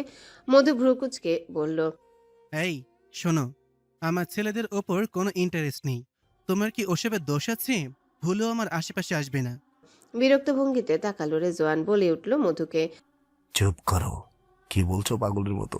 মধু পাত্তা দিল না, তেমন চলে গেল নিজের মতো। রেজওয়ান এক ধ্যানে তাকিয়ে আছে মধুর যাওয়ার পানে। বুঝে পাচ্ছে না এই মধু আর কাব্য সম্পর্ক কি। মধু কেনই বা ঢেকে রাখে নিজের মুখ। রাত অনেক হলো, প্রায় 10টার কাছাকাছি। বাইরে হালকা বৃষ্টি হচ্ছে। স্রোতের অসুস্থতার জন্য আজ আর বাড়ি ফেরা হয়নি কারোর। এদিকে সাবরিনা বেগম সহ বাকিরা বারবার কল দিচ্ছেন দোয়েলের নাম্বারে। স্রোত অসুস্থ শুনে ওনাদের এত চিন্তা। দোয়েল কল রিসিভ করে কানে নিতেই ফোনের অপর প্রান্ত থেকে ভেসে এলো সাবরিনা বেগমের চিন্তিত কণ্ঠস্বর। দোয়েল, আমার স্রোত কেমন আছে? কি হয়েছে ওর? দোয়েল বড় একটা শ্বাস ফেলে উত্তর দিল সাবরিনা বেগমকে, শান্ত হও আম্মু। শান্ত হব মানে? ওর কি হয়েছে আমাকে বল। ওর মাথা ঘুরছিল, সকাল থেকে বমি করেছে, শরীর দুর্বল, তাই হয়তো সেন্স হারিয়েছে। তুমি চিন্তা করো না, ডাক্তার দেখছে ওকে। সাবরিনা বেগম চুপ করে রইলেন। মনে মনে তিনি কি ভাবছেন কে জানে। উনি আর কথা বাড়ালেন না। দোয়েলকে বললেন দেরি না করে কালই বাড়ি ফিরতে। দোয়েল মায়ের হ্যাঁতে হ্যাঁ মিলালো। কথা শেষ করে কেটে দিল কলের লাইন। দোয়েল তখন রিসোর্টের গার্ডেন এরিয়ার দিকে ফোনের স্ক্রিনে চোখ রেখে সামনে হেঁটে যাচ্ছিল। হঠাৎই অসাবধানতায় ধাক্কা লাগলো কারোর সাথে। বিরক্তি নিয়ে সামনের দিকে তাকাতেই অবাক হলো সে। বুকের ভেতরটা কেমন ব্যথা হলো। অদ্ভুত এক যন্ত্রণা ঘিরে ধরল ওকে। দোয়েল নিজেকে স্বাভাবিক করে লোকটার পাশ কাটিয়ে চলে যেতে চাইলে কানে এলো তার ভারী কণ্ঠস্বর। ভালো আছো দোয়েল? দোয়েলের পা দুটো থেমে গেল। সে পিছু ফিরে না তাকিয়ে উত্তর দিল, খারাপ থাকার কোনো কারণ আছে কি? লোকটা দীর্ঘশ্বাস ফেলল। হেঁটে গিয়ে দোয়েলের সামনে দাঁড়ালো সে। ঘাড় কাত করে ওর দিকে তাকিয়ে বলল, তার মানে তুমি ভালো আছো? অবশ্যই। বাহ, আমাকে ছাড়া তোমার দিব্যি চলে যাচ্ছে। অথচ তুমি আমাকে কথা দিয়েছিলে শেষ নিঃশ্বাস অব্দি আমার সাথে থাকবে। কথা নেই দোয়েলের মুখে। সে অবাক হচ্ছে ভীষণ। ওর সামনে দাঁড়িয়ে থাকা পাষাণ পুরুষটির নাম সৌরভ, যে ওকে স্বার্থপরের মতো ছেড়ে গিয়েছিল একটা সময়। সেই এখন ভালোবাসার বাণী শোনাচ্ছে, মনে করাচ্ছে পুরনো কথা। দোয়েলের কেমন হাসি পাচ্ছে। খানিকক্ষণ চুপ থেকে তাচ্ছিল্যে সুরে বলল সে, আমাকে ছাড়াও তো আপনার দিব্যি চলে যাচ্ছে। আমাকে না পেয়ে কি আপনি মরে গেছেন, নাকি আপনার জীবন আটকে আছে? কাউকে ছাড়া কেউ অচল নয়, শুধু মানিয়ে নিতে সময় লাগে। আর আমি নিজেকে মানিয়ে নিয়েছি। সময় পরিবর্তন হয়েছে, আমাদের জীবনের গতিপথ পাল্টে গেছে। পুরনো স্মৃতি মনে না করাই ভালো। কথাটা বলে চলে গেল দোয়েল। সৌরভ একধানে তাকিয়ে রইল দোয়েলের যাওয়ার পানে। ওর চেহারায় অসহায়ত্ব আর চোখ দুটোতে আফসোস। কোথায় গেল দোয়েলের চঞ্চলতা? কোথায় হারালো সেই হাসি খুশি দোয়েল, যে একটা সময় পাগলের মতো ভালোবাসত সৌরভকে? সৌরভ দীর্ঘশ্বাস ছাড়লো। মনে মনে কি যেন ভেবে চলে সে। চোখ দুটো বন্ধ করে স্রোত শুয়ে আছে বিছানায়। কাব্য এতক্ষণ ওর পাশেই ছিল। ডাক্তার ওকে বের হতে বললেন মাত্রই। কোনো রকম বাক্য ব্যয় না করে চুপচাপ বেরিয়ে গেল কাব্য। দরজার সামনে কাব্যের বন্ধুরা আর দোয়েল দীপ্ত দাঁড়িয়ে আছে। সকলের মুখে চিন্তার ছাপ। স্রোতের কি হয়েছে বুঝতে পারছে না কেউই। এদিকে রাহুল আলমনে ভেবে যাচ্ছে কি যেন। মুখটা ওর কেমন অন্ধকার হয়ে আছে। স্নিগ্ধ আর লিয়া বারবার জিজ্ঞাসা করছে কি হয়েছে, কিন্তু রাহুল কোনো উত্তর দিচ্ছে না। কাব্য পায়চারি করছে তখন থেকে। ডাক্তার বের হচ্ছেন না কেন বুঝতে পারছে না সে। ধৈর্যের বাঁধ ভাঙল কাব্যের। দরজায় ঠোকা দিয়ে চিন্তিত কণ্ঠে ডেকে বলল, আপনার ট্রিটমেন্ট শেষ হলো? সাথে সাথেই দরজা খুলে বাইরে এলেন ডাক্তার। ওনার ঠোঁটে লেগে আছে হাসি। কাব্য চিন্তিত হয়ে জিজ্ঞাসা করল, কি হয়েছে ডক্টর? আমার ওয়াইফ ঠিক আছে? চিন্তার কিছু নেই তো? কাব্যের সামনে দাঁড়িয়ে থাকা মহিলা ডাক্তার মুচকি হেসে বললেন, শান্ত হন। শান্ত হব মানে? আমার ওয়াইফ সেন্সলেস হয়ে পড়ে আছে বিছানায়, আর আপনি আমাকে শান্ত হতে বলছেন? ওর কি হয়েছে বলুন। আপনার ওয়াইফ প্রেগনেন্ট মিস্টার কাব্য, আপনি বাবা হতে চলেছেন। ডাক্তারের মুখ থেকে কথাটা বের হতে চিৎকার দিয়ে উঠল দীপ্ত আর দোয়েল, সাথে কাব্যের বন্ধুরা। ওরা ভীষণ খুশি স্রোতের মা হওয়ার খবর শুনে। দোয়েল তো কিছু দূরে সরে গেল কল দিয়ে বাড়িতে বিষয়টা জানাবে বলে। রাহুলরা সবাই অভিনন্দন জানালো কাব্যকে, কিন্তু কাব্যের চোখে মুখের ভাব দেখে মনে হচ্ছে সে খুশি হয়নি এই খবরে। রাহুল বিরক্ত হয়ে বলল, মুখটাকে বাংলার 5-এর মতো বানিয়ে রেখেছিস কেন ব্রো? তুই বাবা হতে চলেছিস, খুশি হ, হাস একটু। কাব্য তার চোখে মুখের গাম্ভীর্য বজায় রেখে উত্তর দিল। চুপ কর। কথাটা বলে স্রোতের কাছে যেতে চাইল কাব্য। রাহুল পথ আটকে বলল, ওদিকে পরে যাবি, আগে আমাদের ট্রিট দে। কাব্য কথা বাড়ালো না, পকেট থেকে মানি ব্যাগ বের করে পুরোটাই ধরিয়ে দিল রাহুলের হাতে। সাথে সাথে সরে গেল রাহুল। কাব্য রুমে ঢুকতেই দেখলো স্রোত হাসি মুখ করে শুয়ে আছে বিছানায়। মুখে ওর রাজ্যের মায়া, হাসার কারণে গাল দুটো যেন চকচক করছে। কাব্য আস্তে আস্তে হেঁটে গিয়ে স্রোতের পাশে বসলো। স্রোতের চোখ পড়ল কাব্যের দিকে। দুজনের চোখাচোখি হতে কাব্য বলল, এসবের মানে কি স্রোত? কাব্যের বলার ধরনে স্রোত বেশ বুঝতে পারছে কাব্য রেগে গেছে ওর মা হওয়ার সংবাদে। কাব্য যখনই প্রচণ্ড রেগে থাকে তখনই নীলাম্বরী না ডেকে স্রোত বলে ডাকে ওকে। স্রোত ঢোক গিলল, আস্তে আস্তে বলল, কোন সবের? আবারও ভেসে এলো কাব্যের গম্ভীর কণ্ঠ। তুই প্রেগনেন্ট? কাব্য কথাটা বলেছে ধমকের স্বরে, তবে স্রোত তেমন পরোয়া করলো না কাব্যর রাগের। মুচকি হেসে মাথাটা নুইয়ে নিল, এমন ভাব যেন সে লজ্জা পেয়েছে। অথচ স্রোত আর লজ্জা দুই মেরুর দুই বস্তু। স্রোত ওর পেটে হাত বুলিয়ে বলল, হ্যাঁ, অবাক হওয়ার কি আছে? এটা আপনার হার্ড ওয়ার্কিং এর রেজাল্ট। কাব্য হা করে তাকিয়েছে স্রোতের মুখ পানে। ওদিকে দরজার সামনে দাঁড়ানো কাব্যের বন্ধুরা দোয়েল হাসছে স্রোতের উত্তর শুনে। কাব্য বিষয়টা লক্ষ্য করে রাগি চোখে তাকাতে ওরা দ্রুত পালিয়ে গেল। কাব্য উঠে গিয়ে দরজাটা আটকে দিল। স্রোতের কাছে এসে গম্ভীর স্বরে ডাকলো ওকে। স্রোত? মিনমিনে কণ্ঠে জবাব দিল মেয়েটা। রাখছেন কেন? রাগ করবো না। তুই প্রেগনেন্ট হলে কি করে? আপনি করেছেন তাই। রাখবো না? তুই প্রেগনেন্ট হলে কি করে? স্রোতের এমন খামখেয়ালিপনা দেখে বিরক্ত হলো কাব্য। মাথায় হাত ঠেকিয়ে বলল, তোকে প্রতিবার আমি পিল দিতাম তো, কি করতে ওগুলো? স্রোত চুপ করে রইল, মাথাটা নুইয়ে নিয়েছে তখনই। কাব্য আবারও একই প্রশ্ন করলে আস্তে আস্তে উত্তর দিল সে। ফেলে দিতাম। কেন? কারণ আমার বাবু চাই। কাব্যের মেজাজ বিগড়াল। আগত স্বরে বলল, তুই এই অবস্থায় এক্সাম দিবি? আমরা ফিরবো কি করে? তোকে এই অবস্থায় নিয়ে যাবো আমি? তোর জন্য আমার কাজের 12টা বাজছে স্রোত। এতদিন ধরে আমি শুধু তোর জন্য পড়ে আছি এখানে।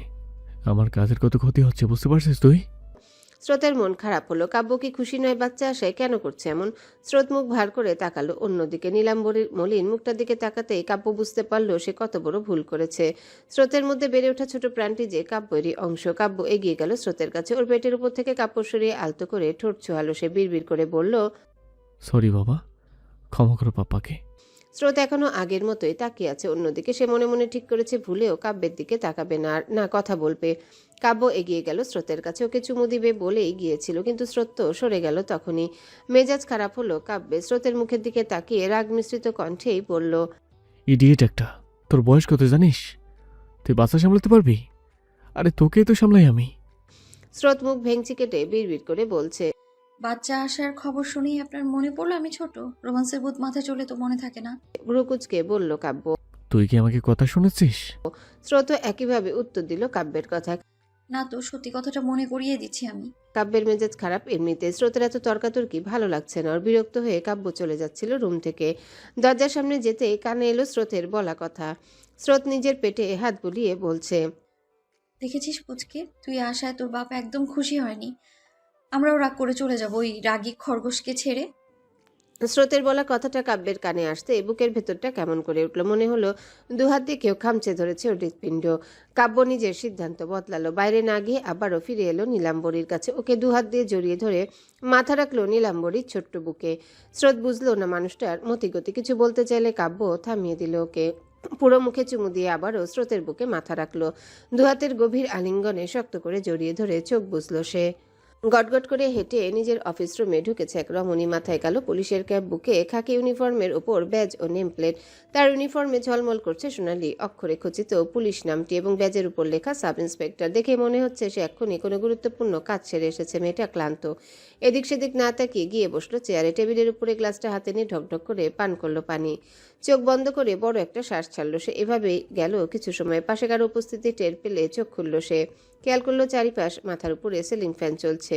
দেয়ালে টাঙানো বাংলাদেশের মানচিত্র, পাশে অভিযানের কয়েকটি সাদা কালো ছবি। মাঝখানে গম্ভীর পরিবেশের ভেতর সে বসে আছে তার অফিসের ডেস্কে। ডেস্কে ছড়িয়ে আছে কয়েকটা ফাইল, প্রিন্টেড রিপোর্ট আর একটা ল্যাপটপ। মেয়েটা ওগুলোর থেকে চোখ সরিয়ে দরজার দিকে তাকালো। দেখলো তার সহকর্মী রাফসান দাঁড়িয়ে আছে হাতে কিছু কাগজপত্র আর একটা ফাইল নিয়ে। ছেলেটাও সহকর্মী কম, বন্ধু বেশি। মেয়েটা ঠোঁটের কোণে প্রশান্তির হাসি ফুটালো। রাফসান মেয়েটার হাসির উত্তরে হেসে বলল, ভেতরে আসবো? আসো। রাফসান ভেতরে আসলো। ফাইলগুলো সব টেবিলে রেখে পর্যবেক্ষণ করলো সামনে বসে থাকা অতি সুন্দর মেয়েটিকে। রাফসান জানে মেয়েটা কোনো গুরুত্বপূর্ণ কাজে বের হয়েছিল, তাই হয়তো এই পোশাকে আছে সে। তবেও যেভাবেই থাকুক দারুণ লাগে। মেয়েটা চোখ পাকিয়ে তাকাতে নিজেকে সামলে নিয়ে বলল রাফসান। তুমি টায়ার্ড? কফি নিয়ে আসবো? গম্ভীর কণ্ঠে জবাব দিল মেয়েটি। তার প্রয়োজন নেই, কাজের কথা বলো। এই ফাইলে সব ডিটেলস আছে, তুমি একবার দেখে নাও। সিলিং ফ্যানের দিকে তাকিয়ে উত্তর দিল মেয়েটি। কিসের ডিটেলস? এই অসময়ে কাজের জায়গায় কেস ছাড়া আর কিসের ডিটেলস আশা করছো তুমি? আমি কাজের কথাই বলতে এসেছি, তবে তুমি চাইলে আমরা অন্য কথাও বলতে পারি। চোখ রাঙিয়ে তাকালো মেয়েটি। কাজের জায়গায় পার্সোনাল আলাপ আলোচনা তার বরাবরই অপছন্দ, তাই হয়তো রাফসানের কথাটা ভালো লাগেনি। রাফসান বিষয়টা বুঝতে পেরে ফাইলটা ওর হাতে তুলে দিয়ে বলল, কুল সোনেহারা, ইট ওয়াজ জাস্ট ফান। কাটকাট গলায় জবাব দিল সুনেহারা। কাজের জায়গায় রসিকতা আমার পছন্দ না। মেয়েটা রেগে গেছে বুঝতে পেরে আস্তে করে বলল রাফসান। সরি। সুনেহারা প্রত্যুত্তরে কিছুই বলল না। টেবিলের উপর থেকে ফাইলটা হাতে নিয়ে চোখ বুলালো তাতে। বুঝলো এটা 2 দিন আগে হওয়া জঙ্গলের ওই মার্ডার কেসটার তথ্য। মন দিয়ে ফাইলটা পর্যবেক্ষণ করলো সুনেহারাও। চোখ দুটোতে গাম্ভীর্য, প্রতি লাইন পড়ার সময় যেন অপরাধীর মুখ ভেসে উঠছে কল্পনায়। ফাইলের এক জায়গায় এসে হঠাৎ কলম থামিয়ে দিল সুনেহারা। মুহূর্তে চোখে মুখে ফুটে উঠল ভয়। হাতের কাঁপুনিতে ফোনটা পড়ে গেল মেঝেতে। রাফসান চিন্তিত কণ্ঠে জিজ্ঞেস করল, আর ইউ ওকে? কাপ্পা কণ্ঠে উত্তর দিল মেয়েটা। হ্যাঁ, ওকে। ফাইলটা চেক করেছো তো? নিয়ে যে তাহলে। সুনেহারা ভয়ার্ত চোখ মুখ নিয়ে তাকালো রাফসানের দিকে। দ্রুত ফাইলটা আড়াল করে বলল, না, থাক, আমার দেখা বাকি। তুমি চাও? রাফসানের কপালে ভাঁজ পড়ল। সুনেহারা এভাবে ভয় পাচ্ছে কেন? কি আছে এই ফাইলে? কথাগুলো ভাবতে ভাবতে অফিস রুম থেকে বেরিয়ে গেল রাফসান। ও যেতে সুনেহারা দপ করে বসে পড়ল চেয়ারে। 2 হাত মাথায় ঠেকালো সে। ঘাড় পর্যন্ত এসে পড়া এলোমেলো চুলগুলো একটা ক্লিপের সাহায্যে আটকে দিয়ে আবারও মনোযোগ দিল ওই ফাইলে। দীর্ঘশ্বাস ছাড়লো সুনেহারা। বিড়বিড় করে বলল, তোর এক আকাশ পরিমাণ ফুল থাকলেও আমি তো নিজ হাতে শুধরিয়ে দেবো দিব্য। আমি তোর সাথে বাঁচতে চাই বহু বছর। আমি একটা সুন্দর সংসার চাই। ঘড়ির কাঁটা জানান দিচ্ছে রাত প্রায় 1টা। ঘুমন্ত তাহিয়ার ঠিক পাশে শুয়ে আছে ধ্রুব। ওর ঠোঁটের কোণে লেগে আছে হাসি। এক ধ্যানে মেয়েটার দিকে তাকিয়ে কি যেন ভেবে যাচ্ছে সে। তাহিয়ার লাস্ট এক্সাম কালই, এরপরও পুরোপুরি ফ্রি। ধ্রুব ঠিক করেছে ওরা কোথাও ঘুরতে যাবে। নিজের ভালোবাসা দিয়ে তাহিয়ার সমস্ত সংকোচ কাটাবে ধ্রুব। তাহিয়া তখন চোখ খুলে তাকিয়েছে। চোখাচোখি হয়েছে দুজনার। তাহিয়ার ভড়কে যাওয়া চেহারা পর্যবেক্ষণ করে হাসলো ধ্রুব। আলতো করে ওর কপালে ঠোঁট ছুঁয়ে বলল, তুই স্নিগ্ধ সাদা ফুলের মতো সুন্দর তানু, যে ফুলের মন মাতানো সুবাসে আমি আকৃষ্ট হচ্ছি বারবার। তাহিয়া খানিকটা লজ্জা পেল ধ্রুবের কথায়। ধ্রুব হাসলো স্নিগ্ধ পরীর লাজে রাঙা মুখটি দেখে। তাহিয়াকে বুকে টেনে নিল ধ্রুব। তাহিয়াও শক্ত করে জড়িয়ে ধরল ধ্রুবকে। ধ্রুবের বুকটা তাহিয়ার পরম নিশ্চয়তার স্থল। এই বিশ্বস্ত মানুষটির প্রশস্ত বুকে মাথা রেখে সে নিশ্চিন্তে কাটিয়ে দিতে পারবে এক যুগ। রাহুল মন খারাপ করে দাঁড়িয়েছে ওর কটেজের কাঠের বারান্দায়। তখন দেখেছিল দোয়েলকে সৌরভের সাথে কথা বলতে। এই সৌরভকে রাহুল চেনে, ছেলেটা তো বিবাহিত। তাহলে তখন ওভাবে কথা বলছিল কেন দোয়েলের সাথে? ওদের মধ্যকার সম্পর্কটাই বাকি। এই সৌরভের জন্য কি দোয়েল বারবার ফিরিয়ে দেয় রাহুলকে? রাহুল নিচের দিকে তাকালেই দেখলো দোয়েল একা একা হাঁটছে বাইরে। চুপচাপ বৃষ্টির মধ্যে দোয়েল ওভাবে হাঁটছে দেখে বিস্মিত হলো রাহুল। দ্রুত নিচে নেমে আসলো সে। দোয়েলের ঠিক পিছনে এসে ডেকে বলল দোয়েলকে, আরে পাখি, বৃষ্টির মধ্যে বাইরে হাঁটছো কেন? শরীর খারাপ করবে তো। রাহুলের কথা অনুসরণ করে দোয়েল তাকালো ওর দিকে। ছেলেটার মুখে সারাক্ষণ হাসি লেগে থাকে। হাসির কারণে কতটা সুন্দর লাগছে ওকে। দোয়েল মন দিয়ে দেখলো রাহুলকে। বিড়বিড় করে বলল, শরীর খারাপের কি আসে যায়, মনটা যে আমার বড্ড অসুস্থ। দোয়েল বিড়বিড় করে কথাটা বললেও কিভাবে যেন বুঝে নিয়েছে রাহুল। সে দোয়েলের একপাশে এসে দাঁড়িয়েছে। ওর হাত ধরে খোলা আকাশের নিচ থেকে নিয়ে গেল একটা প্যাভিলিয়নে। দোয়েল অবাক চোখে তাকালেই বলল রাহুল, চিন্তা নেই, তোমার মন ভালো করে নির্ভরযোগ্য ওষুধ হবো আমি। দোয়েল আগের নেই অবাক চোখে তাকালো রাহুলের মুখ পানে। ছেলেটা হাসছে আগের মতোই, পর্যবেক্ষণ করে চলেছে ওকে। দোয়েল খানিকক্ষণ চুপ থেকে কথা বলল রাহুলের সাথে, গল্প করলো অনেকক্ষণ। রাহুল ভীষণ খুশি হলো দোয়েলের সুন্দর আচরণে। চোখ খুলতে স্রোতের নজরে এলো কাব্যের উদ্যম চওড়া পৃষ্ঠদেশ। নড়াচড়ার অবকাশ পেল না সেই। কাব্য যে দুহাত দিয়ে শক্ত করে জড়িয়ে ধরে রেখেছে ওকে। স্রোত হাত বুলালো কাব্যের এলোমেলো চুলের ভাঁজে, আস্তে করে ডেকে বলল, শুনছেন? একবার দুইবার করে বেশ কয়েকবার কাব্যকে ডাকলো স্রোত। বিরক্ত হয়ে বলল কাব্য, চুপ কর তো, ঘুমোতে দে আমায়। ঘুমান আপনি, আমায় ছাড়ুন, আমি চ্যাপ্টা হয়ে যাচ্ছি তো। ঘুম জড়ানো কণ্ঠে জবাব দিল কাব্য। হুম, তোকে ছাড়লে আর ঘুম আসবে না। স্রোতের চোখে মুখে বিরক্তির ছাপ, কি যেন ভেবে বিড়বিড় করে বলল, পুচকে তোর বাপকে একটা কিক মারতো, লোকটা খুব জ্বালাচ্ছে আমায়। কাব্য চোখ দুটো বড় বড় করে তাকালো স্রোতের মুখ পানে, ভ্রু কুচকে বলল, এইসব কি স্রোত? মাত্র তো কিছুদিন হলো। বাচ্চা শুনতেছে তোর কথা? শুনবে না কেন? আপনি না হয় বাচ্চা আশায় খুশি নন, কিন্তু আমি তো বাবুর মা, আমার সব কথাই সে শুনবে। কাব্যের কপালে ভাঁজ পড়ল। বেশ বুঝতে পারল স্রোত ওকে আরেকবার মনে করিয়ে দিল ভুলটা। কাব্য আর কথা বাড়ালো না, অবাক চোখে তাকিয়ে রইল কেবল। কাব্য লক্ষ্য করলো ওর নীলাম্বরীকে, সে পরিবর্তন হয়েছে। গাল মুখ কেমন ফুলো ফুলো লাগছে, তবে ওর বাচ্চানি বেড়েছে আগের থেকে বেশি। কাব্য বড় একটা শ্বাস ফেলে জড়িয়ে ধরল স্রোতকে, বিড়বিড় করে আওড়ালো, কি আর করার, একসাথে বাচ্চা আর তার পাগলি মা, দুজনকে সামলাতে হবে।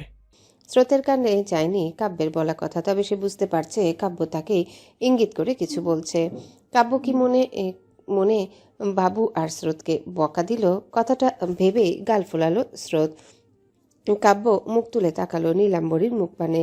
মেয়েটার মায়াবী চেহারার বাচ্চা সুলভ আচরণ দেখে হাসলো কাব্য। এগিয়ে গিয়ে চুমু দিল স্রোতের পুরো মুখে। স্রোত ড্যাব ড্যাব করে তাকাতেই বলল সে, রেডি হও, আমরা আজ বাড়ি ফিরবো। স্রোতের মন খারাপ হলো। সে বলল, আজ থাকি, কাল ফিরবো। আজ থাকলে কি হবে? কিছুই না, আমার ইচ্ছে হলো। হুম, আমরা আজই বাড়ি ফিরবো। বিছানা থেকে উঠে ওয়াশরুমের দিকে যেতে যেতে কথাটা বলল কাব্য। স্রোত মুখ ভার করে তাকিয়ে রইল কাব্যের দিকে। ওর মন চাইছে আজও এখানে থাকতে, আশেপাশটা ঘুরে দেখতে, কিন্তু কথা না মানলে স্রোতের রাগী খরগোশ যে রেগে যাবে। বেশ অনেকক্ষণ পর কাব্য ওয়াশরুম থেকে বেরিয়েছে। স্রোত তখন গাল ফুলিয়ে দাঁড়িয়েছিল জানালার কাছে। কাব্য বিষয়টা লক্ষ্য করে আস্তে আস্তে হেঁটে স্রোতের কাছে গেল, ওকে পিছন থেকে জড়িয়ে ধরে মুখ গুজলো ঘাড়ে। স্রোত কেঁপে উঠল মুহূর্তেই। যখনই বুঝলো মানুষটা কাব্য, নিশ্চিন্ত মনে চোখ জোড়া বন্ধ করলো সে। কাব্য মুখ তুলে তাকালো, স্রোতের গালে চুমু দিয়ে বলল, মন খারাপ? কারণ? স্রোত ঘুরে তাকালো কাব্যের দিকে, ওর গলা জড়িয়ে ধরে টুপ করে একটা চুমু দিল ঠোঁটে। কাব্য ভারী অবাক হলো। নীলাম্বরী নিজে থেকেই কাব্যের কাছে গেল। স্রোতের হাবভাব দেখে বুঝে নিল কাব্য। স্রোতের মনে মনে অন্য কিছু চলছে। কাব্য তার চোখ মুখ কঠিন করে জিজ্ঞাসা করলো স্রোতকে, মতলব কি? অমনি বাচ্চাদের মতো মুখ করে বলে উঠল স্রোত, আমরা আজও এখানে থাকি, কাল যাব। কাব্যের চেহারায় সেই চিরচেনা গম্ভীর ভাব। স্রোতের কথায় সে রাগ করল না, খুশি হলো বোঝা মুশকিল। স্রোত ভাবলো কাব্য রেগেছে, এই বুঝি চর বসাবে ওর গালে, কিন্তু এমন কিছুই হলো না। স্রোতকে কোলে তুলে নিল কাব্য, বিছানায় শুইয়ে দিয়ে পুরো মুখে চুমু দিয়ে বলল, রাখলাম তোমার কথা, আমরা আজও এখানে থাকবো, কিন্তু কিন্তু কি? আমি আদর দিতে চাইলে আটকাবে না, বলো? স্রোতের চোখ দুটো বড় বড় হয়ে খুলে আসার উপক্রম। লোকটা এত চালাক। স্রোত কিছু বলছে না দেখে কাব্য ধরে নিল ওর উত্তর হ্যাঁ। কথা না বলে হাসলো কেবল। কোনো একটা গুরুত্বপূর্ণ ফোন কল আসায় বেরিয়ে গেল রুম থেকে। দোয়েল হাঁটছে আর গুনগুনিয়ে গান গাইছে। ওর হাতে থাকা ফোনটাতে একের পর এক কল আসছে বাড়ি থেকে। দোয়েল বিরক্ত হচ্ছে খুব। ও হাঁটতে হাঁটতে রাহুল, স্নিগ্ধ আর লিয়ার পাশে গিয়ে দাঁড়িয়েছে। ওখানেই চেয়ারে বসে আছে কাব্য। ওর সবটুকু মনোযোগ ফোনের দিকে। দোয়েল একবার চারিপাশে দেখলো, আবারও রিংটোন বেজে উঠল ওর হাতে থাকা ফোনে। স্রোত প্রেগনেন্ট শুনে সাবরিনা বেগম যেন উতলা হয়ে উঠেছেন ওকে দেখবেন বলে। দোয়েল এই নিয়ে পঞ্চমবারের মতো কল রিসিভ করলো। রাগী গলায় বলল মাকে, কি সমস্যা আম্মু? আমাদের বাড়ি ফেরার সময় দিবে তো? তোমাদের আর কত সময় লাগবে দোয়েল? স্রোত অসুস্থ, ওখানে কি ভালো ডাক্তার আছে? ওর স্বামী কোথায়? সে এত কেয়ারলেস আমার জানা ছিল না তো। লাউড স্পিকারে দেওয়া তাই সাবরিনা বেগমের কথা কানে এসেছে কাব্যের। কাব্য আর দোয়েলের দূরত্ব খুব বেশি নয়। বিষয়টা দোয়েলের মাথায় আসতে সে সাউন্ড কমিয়ে তাকালো কাব্যের মুখ পানে। দেখলো কাব্য রাগ চোখে তাকিয়েছে ওর হাতের ফোনটার দিকে। দোয়েল থমথমে খেয়ে বলল, রাখছি আম্মু। দোয়েল কলটা কাটতে দিলেই কাব্য চোখের ইশারা থামতে বলল ওকে। হাত বাড়িয়ে ফোনটা চাইতে কোনো রকম বাক্য ব্যয় না করে ফোনটা দিয়ে দিল দোয়েল। কাব্য কানে ধরল ফোনটা, অমনি তেতে উঠলেন সাবরিনা বেগম। কড়া গলায় ধমক দিয়ে বললেন, রাখছি মানে? তোমার ওই গুণধর ভাই তো কেলেঙ্কারি ঘটাতে উস্তাদ। তাকে মনে করিয়ে দিও সে বাবা হতে চলেছে। এই সময়ে যেন মেয়েটার একটু যত্ন নেয়। তার তো আবার মুখের আগে হাত চলে। হ্যালো বন্ধুরা, পরবর্তী পার্ট খুব তাড়াতাড়ি আসবে, তো সবাই অপেক্ষায় থাকো। আর চ্যানেলটি যারা এখনো সাবস্ক্রাইব করোনি তারা পরবর্তী পার্ট দেখার জন্য চ্যানেলটি সাবস্ক্রাইব করে রেখো। ধন্যবাদ সবাইকে, আমাদের সাথেই থেকো।